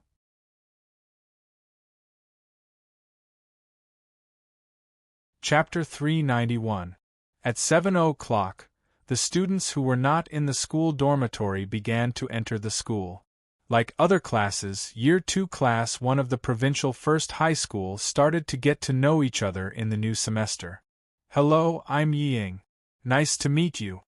Yiying, who took the initiative to sit at the first table by the podium, started to introduce herself. She was pretty and had good grades. Her classmates had more or less heard of her name. Hearing that, they also started to introduce themselves in private. Some of the students were already classmates in year 1, so they got to know each other without any introductions. There were also a few students in year 1 like Ying. However, when they saw that she only cared about getting to know other students, 2 girls showed a trace of disdain in their eyes. They lowered their heads and whispered, "She's still the same as before. She's just a butterfly. That's her ability. We can't learn it. She's a flower in the student council." Then, they saw her walk to the first-place boy in year 1 and introduce herself with a smile. The 2 girls rolled their eyes. Ying had always been good at pretending in front of boys. Not only did the 2 girls look down on her, but another girl also looked down on her. She said to her year 1 classmates, "Do you see that girl? She's my junior high classmate. You guys need to be more careful in the future. She looks good, but she's full of bad intentions. Don't take her words lightly." Ever since Unyielding saw Ying, she had rolled her eyes countless times. In terms of popularity, she was more popular than Ying because of her tomboyish personality. At least in year 1 of high school, she had never quarreled with her classmates, nor had she schemed against anyone in secret. When the students heard that, they all nodded lightly. When Ying was talking to the first-place boy in year 1, she turned her gaze and saw Unyielding whispering to a few other classmates. With cold eyes, she smiled and said something to the boy, then walked over with light step. "Hey, Unyielding, I didn't expect to be in the same class in high school again. You're my only classmate in middle school and high school. Come, let's shake hands and celebrate." It was easy to leave a good impression with a coquettish and polite attitude. Unyielding, who did not expect her to have the cheek to walk over, grinned and stood up naturally. She smiled and said, "I didn't expect it either. Please guide me in the future." She wanted to embarrass her on the first day? No way. Ying's smile. Based on her understanding of Unyielding's temper, she should have been angry. "Look at my old classmate. She doesn't even know what to say if I'm a little more enthusiastic." Unyielding took the opportunity to checkmate him and quickly retracted her hand. "Alright, let's just be indifferent and pass through high school peacefully. Don't ever bump into him in the same university again. How embarrassing would that be?" Ying, who had suddenly fallen into a disadvantageous position, came back to her senses. She frowned and looked at Unyielding, who had become smarter in front of her. After a while, she smiled and said, "Yes, if we meet again in the same university, how can I get to know other students?" S. That's right. Too embarrassing. Clock S's years S.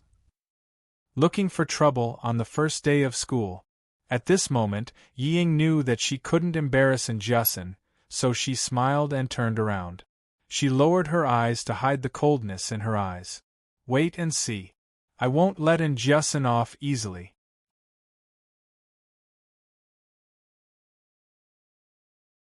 Chapter 392. Class 1 was a class with more boys than girls. There were 60 students in the class, 46 boys and 14 girls. The science class had always been the opposite of the liberal arts class. Ying and Unyielding were both good-looking, so some boys had been secretly paying attention to them. Someone said, "There are 60 students. Our class is still missing one."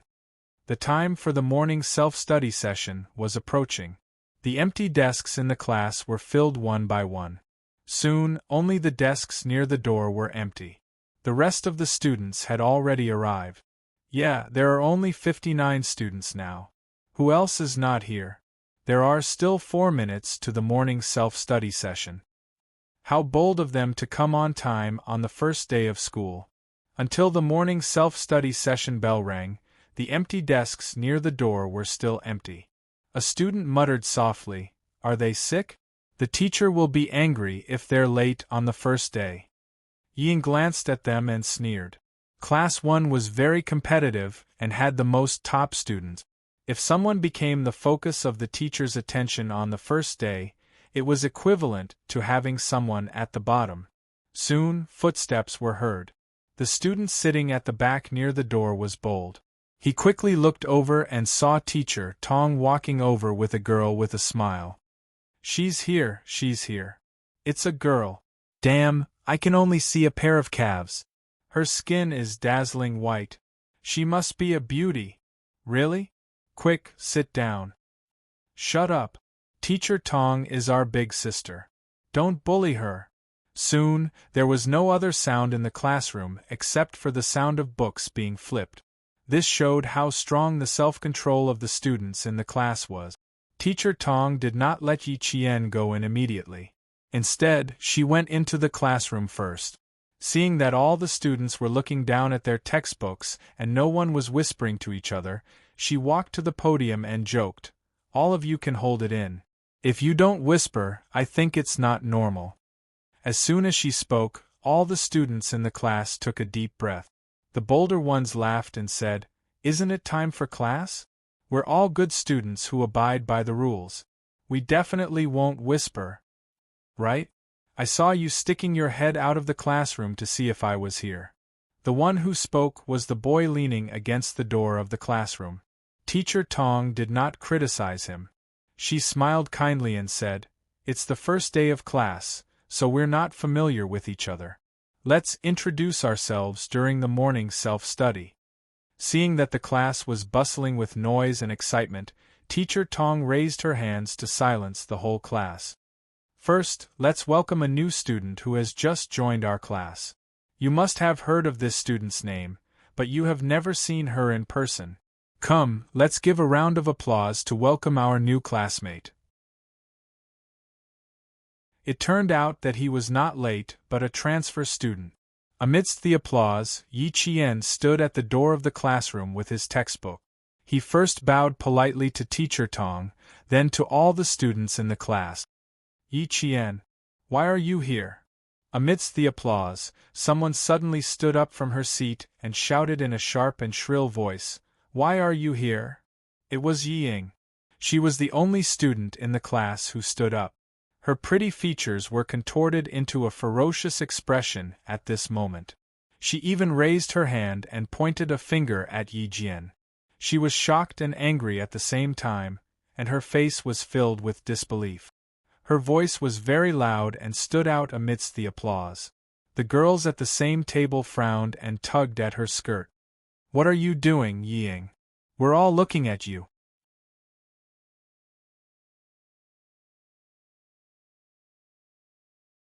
Chapter 393. Everyone in the class was seated. Yiying was the only one who suddenly stood up like a madwoman. Her voice was so shrill that even the applause couldn't cover it. The students sitting behind her only heard her shrill voice, but the students who were seated just happened to be able to see her expression were all frightened by her ferocious appearance. "Oh my God, this Yiying is so scary! So scary, she's just like the evil witches in the Western novels. One second she's gentle and kind, the next she's vicious and vicious. Oh my God, her facial features are all twisted. How can she still be pretty?"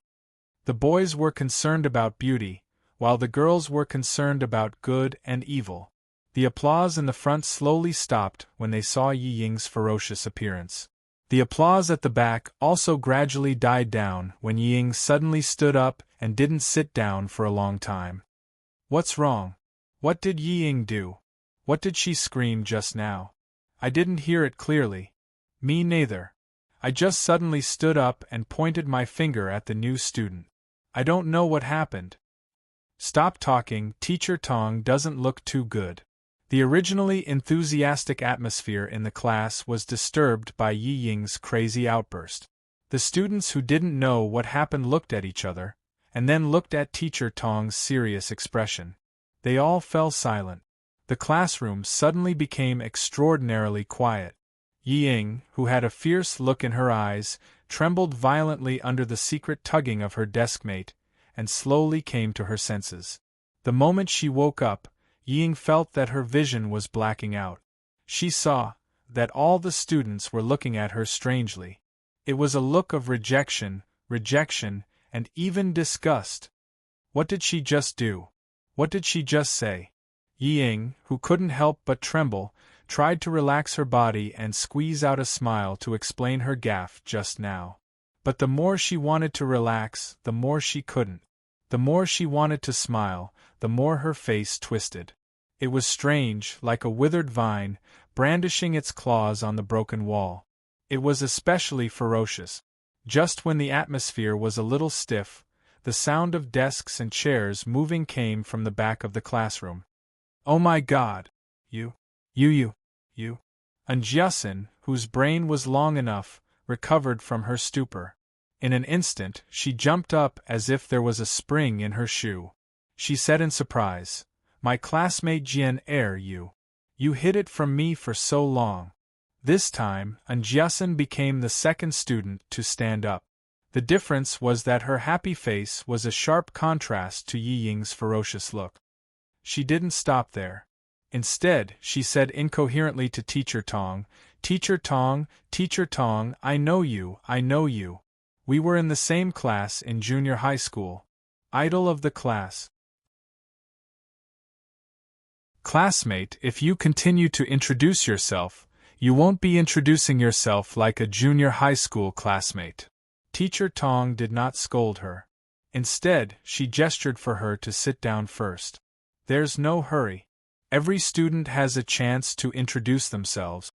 While Teacher Tong was speaking, the girl sitting at the same table as Yi Ying had a dark expression on her face. She tugged at the corner of Yi Ying's skirt and said angrily, "Sit down." Then she muttered, "Why am I so unlucky to be sitting at the same table with you on the first day?" This was not the result Yi Ying wanted. If she sat down now, she would lose. Her classmates would hate her, and stay away from her.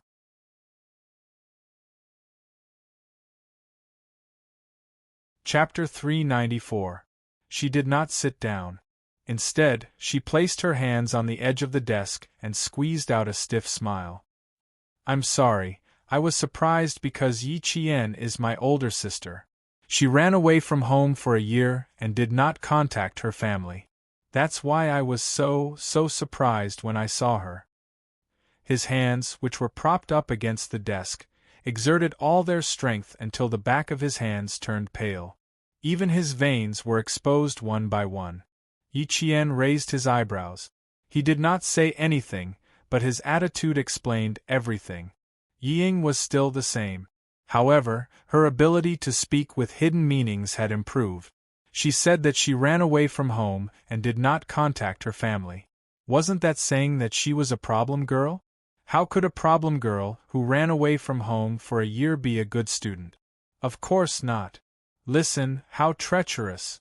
More importantly, she not only tricked her, but also explained why she lost her composure. That's why she said that her ability to speak with hidden meanings had improved. However, Yi Ying might be able to hide it from her classmates, but it was impossible to hide it from Teacher Tong, who was a teacher at her age. At this moment, Teacher Tong vaguely understood why Principal Chow had placed Yi Qian in Class 6 and not Class 1. The reason was right in front of her eyes. It was a far-fetched explanation, but at least most of the students believed it. Of all the things she should never have done, she should never have belittled her own classmate in secret. Moreover, she was her own sister. Teacher Tong's impression of Yi Ying immediately turned negative after meeting her for the first time. She adjusted her glasses and did not look at Yi Ying, who stood up. Instead, she smiled at Yi Qian and said, "Introduce yourself first." She saw that Yi Qian was still smiling calmly. He did not panic because of the unexpected situation. Even his expression did not change. He was calm and composed. A trace of a smile appeared on her stern face. How could she not have noticed when Yi Ying was secretly insulting her? She did not directly confront her, but only smiled at her. Sometimes a smile was the best weapon. It represented tolerance, cultivation, and a person's character. Then he added, "I believe there are many students here who would be very willing to communicate with you." This sentence undoubtedly expressed the teacher's attitude. The hidden meaning was, the teacher will support you. It was unknown how many of the 59 students could understand. At the very least, Yi Jian and Yi Ying both understood what he was saying. Yi Ying's breathing quickened. She bit her lower lip and tried her best to calm herself down. She slowly sat down and no longer looked at the podium. In her mind, she was thinking about how to change her image and destroy Yi Qian's image. On the stage, Yi Qian's smile was like the sunlight falling on the leaves outside the window, bright and lively. Hello everyone, I am Yi Qian, a transfer student. After taking a break from school for a year and taking the senior high school entrance examination in June this year, she re-entered the provincial first high school. Considering her age, I think it's more appropriate for her to enter the second year of high school. When the atmosphere was a little tense, a humorous remark was made. With Jiasin as the leader, laughter was heard, breaking the tension, and the atmosphere was lively again. I am fortunate enough to be assigned to Class 1 and interact with all of you. This is fate. In the future, if there is anything I don't understand in my studies, I hope everyone can help me. Thank you. It was a simple introduction, but it revealed all the important things about her. First, she took a year off from school. Second, she took the high school entrance exam this year. Third, she skipped a grade.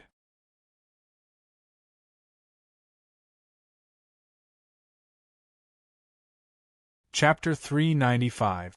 He did not praise her for skipping a grade.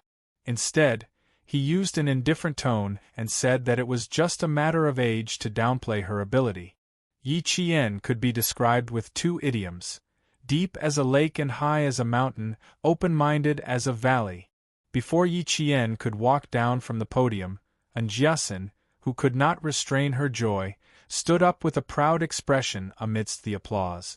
Her voice rose and fell as she said, "Yi Qian is really amazing. When I was in the same class as her, the seniors in the third year of junior high would come to her if they did not understand anything. Also, her memory is very good. She only flipped through a book, oh, this political book. She only needed to flip through it once to remember everything." With her saying this, the other students' voices also became louder. A boy stood up and stared at Yi Qian with sparkling eyes. I know, Yi Qian, I know who you are. You won the gold medal in the World Mathematical Olympiad 2 years ago. In the oral questions, you always finished first and one time for our contestant. I also know that you were studying in Anyang High School last year. However, on the day of the report, you did not want to be an auditing student and could not accept the school's framing of you. So, in a fit of anger, you domineeringly tore up the notice. I also, amidst the adoring voices of the boys, some of them were so happy that they began to bang the table. Classmate Yi Qian, I also know you. Only you would dare to tear up the notice so domineeringly. Because you have the confidence. I really did not expect that I would be in the same school as Yi Qian. Oh my God, I have to tell my parents when I go back. So you dropped out of school. We all thought you changed schools. All the voices in Yi Ying's ears were ear-piercing and driving her crazy. Under the desk, her hands tightly grasped the corners of her skirt, and the corners of her eyes were bloodshot. Yi Qian, damn thing. She was my nemesis. She was born to be my nemesis. Why did she come back? Why did she come back? What shameful things did she do again? What underhanded methods did she use to get into number 1 middle school? She should not be in number 1 middle school. She should not be standing in the classroom.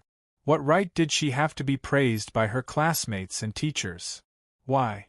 The students' praises for Yi Jian were like a growth stimulant, causing the jealousy in Yi Ying's heart to grow like crazy weed. Bit by bit, it eroded her rationality, making it harder and harder for her to calm down. The atmosphere of the entire class was stirred up. It was only when Teacher Tong stepped forward that the atmosphere gradually calmed down. She cleared her throat and smiled. You guys can learn more from Yi Jian. If your grades are good and you can be admitted to university after a year of suspension, I won't stop you from taking a break, Teacher Tong's voice was like the last straw, crushing Yi Ying's remaining calmness. Let her go to school with a bang. Amidst the silence, Yi Ying stood up slowly.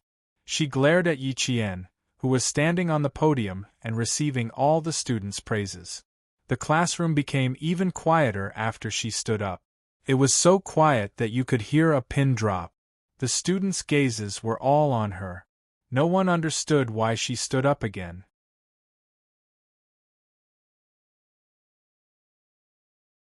Chapter 396. Yi Qian, you scored very high in the provincial first high school. How did you get in after taking a year off? All of us worked hard to get in. As for you, even if your results were good, how did you get in without any grades in biology, geography, or sports? Yi Ying asked slowly.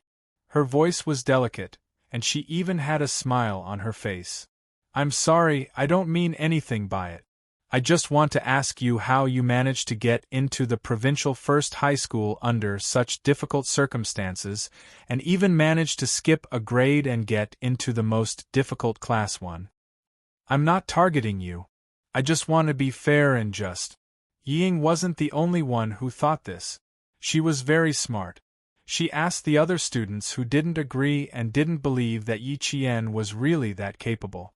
Seeing that a few students nodded in agreement with her words, Yi Qian sneered. Yi Ying, if you're not afraid of embarrassing yourself, then play with her. He looked at all the students with clear eyes, not just Yi Ying. He said calmly, since everyone got in based on their abilities, then I'll do the same. Just as Yi Ying said, I didn't score in biology, geography, or sports. But to me, even if I didn't score in these 3 subjects, it wouldn't affect my entrance exam. It wouldn't be a stumbling block for me to get into the provincial first high school. Before he could continue, a student stood up and said, I believe in Yi Qian. How could someone who relied on his abilities not get into the provincial first high school because he took a year off? With one, there was a second. They all stood up one after another. I believe in him too. I participated in the provincial first high school's entrance exam with Yi Qian 2 years ago. His answers in class were fast and accurate. He never missed a question. His ability from 2 years ago had been influential until now. Those who knew Yi Qian and those who had seen Yi Qian's ability with their own eyes believed in him. Their words were enough to form a high wall against the rumors and slanders. And Jiasin, who had been holding it in for a long time, couldn't hold it in anymore. She rushed to the front of the classroom and said loudly, I'm Yi Qian's junior high school classmate. I guarantee with my life that Yi Qian got into the provincial first high school with his ability. Then she glared at Yi Ying and said through gritted teeth, Yi Ying, you're still the same as when you were in junior high school. Despicable. Saying that they were a family? What a joke. Since when did you treat Yi Qian as family? Your mother did it again and again. If she continued to talk about it, the situation would worsen. Yi Jian did not want to alarm the school leaders on the first day of school, so she smiled and stopped her. Jiasin, let's not talk about the past anymore. Thank you for defending me. Let me talk about it myself. With that, Yi Jian glanced at Yi Ying. Suddenly, she found a look of disappointment in Yi Ying's eyes. Alarm bells went off in Yi Jian's heart and her eyes darkened. Did she miss something? Yi Qian glanced at Teacher Tong, who had remained silent and had a serious expression on her face.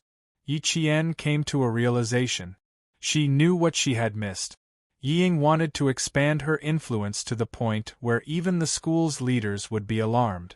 She wanted to leave a deep impression on the school's leaders that she was a troublemaker on the first day of school. That way, there would be many opportunities to slip away from her. She was a troublemaker.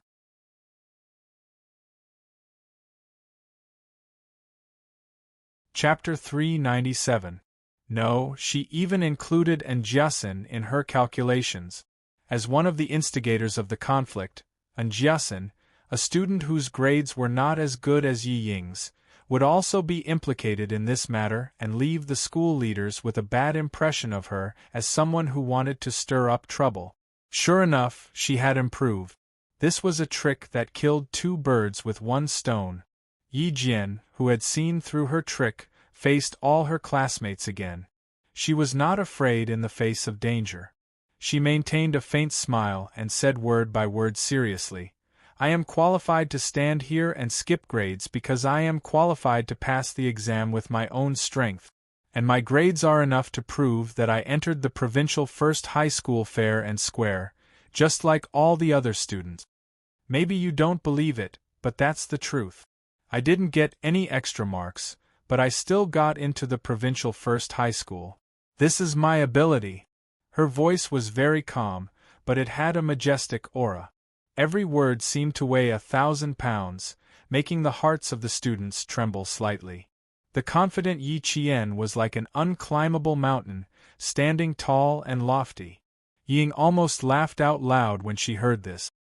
"You can't even check your grades. How can you be fair and square? That's strange. Ying, didn't you say that you lost your composure because you haven't seen me for more than a year? Why are you now mentioning that you can't even check my grades? Have you checked them?" Yi Qian looked at Ying, whose face was beginning to stiffen with confusion. He asked her in a casual tone, "There's something I don't quite understand. Only I know my student ID. Only the teachers can check a student's grades. Ying, may I ask, how do you know that you can't check my grades? You know to check my grades, but you don't know if I'm home. Don't you think your words are contradictory?" Ying was not the only one who had improved. In the year that he had not seen her, Yi Qian knew better how to retaliate against Ying. He had seen through her tricks, so he just had to deal with it calmly. The students' gazes were all dark and unclear. They were all second-year high school students, and were only a year or two away from adulthood. They more or less knew what they should know. At this moment, even the most insensitive of students could see that something was wrong with Yi Ying. He was obviously making fun of Yi Qian. "I'm just worried about whether you're back or not, so I wanted to check your results. After all, you had your reasons for dropping out of school last year. You don't have to be so nervous. Just tell us that you can rely on your own strength." Yi Ying's face was extremely stiff. Even her cheeks were frozen. Her gaze flickered unnaturally as she avoided the main point and said, "I also believe in my sister's ability, but you have to stand out and explain. Let the other students know that you entered the school fairly and justly." This matter could not be explained clearly. Even if Yi Qian relied on his own abilities to pass the exam, he knew that today would definitely leave a seed of doubt in the hearts of some of his classmates. His high school life would not be too peaceful. The corners of Yi Qian's mouth curled up slightly. He said with a faint smile, "It's true that my results can't be found. It's not because I didn't pass, but because someone framed me last year. Just in case, the Provincial Education Bureau hid my result." After he finished speaking, he leaned slightly to the side and said to Teacher Tong, "Teacher Tong, I have a presumptuous request. Can you show me my middle school entrance exam so that Yi Ying can rest assured?" He was not angry, nor did he criticize Yi Ying's actions. It was just a pure explanation. There was no trace of anger at all.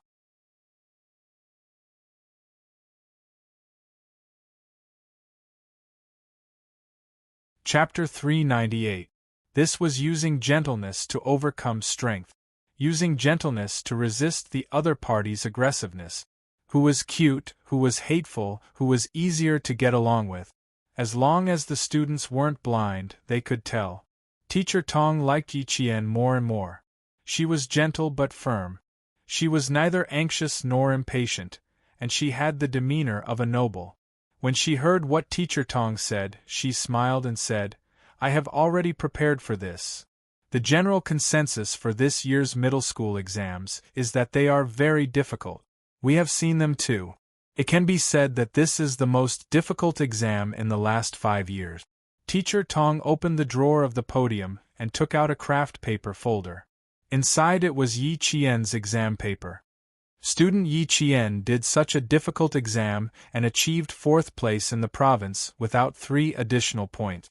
This kind of result is more than enough to get into our provincial number 1 middle school.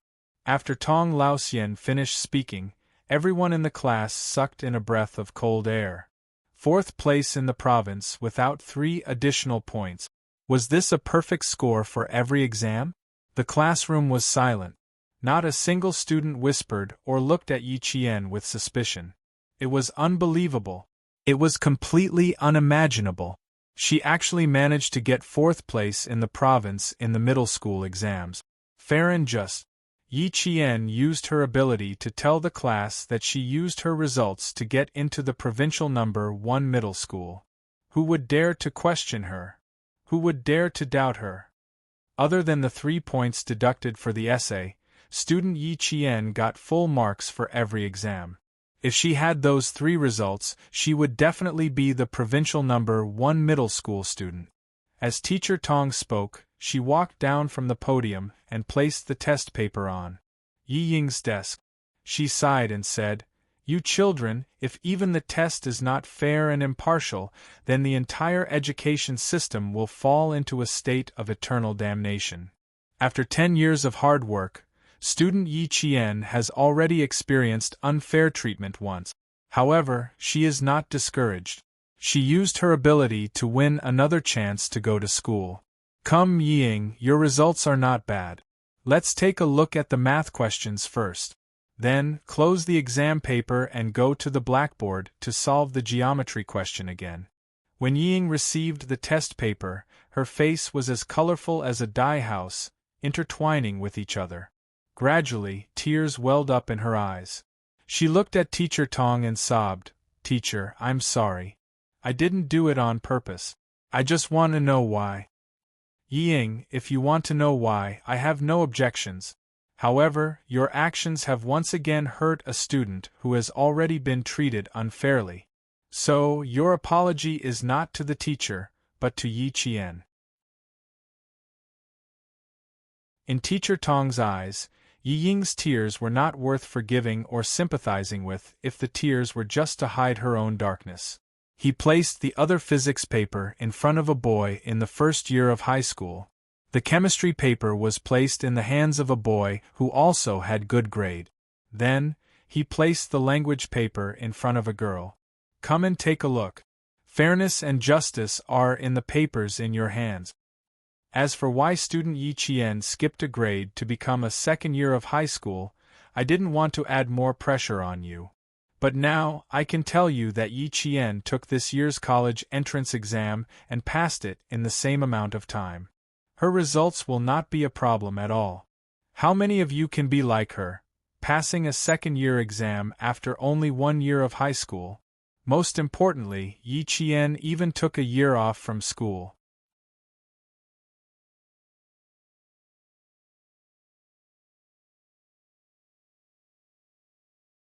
Chapter 399. Hearing this, Ying almost tore the test paper in her hand in half. The shock on her face was even greater. Her eyes were fixed on the test paper. What? This wretched girl passed the entrance exam for a 2nd-tier university. Impossible, how could she surpass me? She passed the entrance exam for a 2nd-tier university without even going to high school. Wow, that's amazing! The question sheets are so clean, and so are the rest of the questions. No wonder she participated in the World Mathematical Olympiad. The geometry questions at the back are indeed a bit difficult. If you want me to solve them now, I'll have to give it a try. The girl who sat next to Yi Ying had good grades in science. After seeing Yi Qian's test paper, she couldn't help but exclaim in admiration. She was only impressed by Yi Qian's test paper. She didn't notice that Yi Ying's face was already covered with dark clouds, as if a storm was coming at any time. Yi Qian had already returned to her temporary seat. She was very tall, so she was very eye-catching sitting in the front. In the following self-introductions, the students who walked up to the podium would first take a second look at her before they started. When it was Yi Ying's turn to introduce herself, a boy joked, We all know you, and we all remember you. Unintentional words were even more hurtful, especially to someone like Ying, who always wanted to show off her superiority. The boy's teasing was like a dagger fiercely stabbing into her heart. It made her the laughingstock of the class. When she came down, she glanced at Yi Qian from the corner of her eyes. She wanted to warn Yi Qian to show that she wasn't afraid. Who knew that Yi Qian didn't even look at her? Instead, he was talking to a girl behind him, with a faint smile on his face. Yi Ying's eyes stung and she looked away angrily. After sitting down, she was like a proud peacock, using beautiful feathers to disguise herself and hide her insidious heart. The half-an-hour morning self-study session didn't let the 60 students in the class finish their self-introductions. After class, Teacher Tong seemed to have forgotten to let Ying do the questions on the blackboard. When the bell rang, she only said, "The next 2 classes are math exams. Students, you have 10 minutes to prepare yourselves." How was he mentally prepared? It was like a bolt from the blue. Amidst the wailing, Unyielding rushed to Yi Qian as if nothing had happened. She clung on to Yi Qian like a koala. "My Jane Eyre, you've kept me in the dark for so long." Unyielding, who had spent the whole summer watching period dramas, still hadn't gotten over it. Every time she opened her mouth, she would speak in a strange tone. "Why didn't you tell me that day? Tell me, why didn't you tell me?" Yi Qian almost fainted from her strangling. "Because I want to go to high school safely. I don't want anything like last year to happen again, understand?"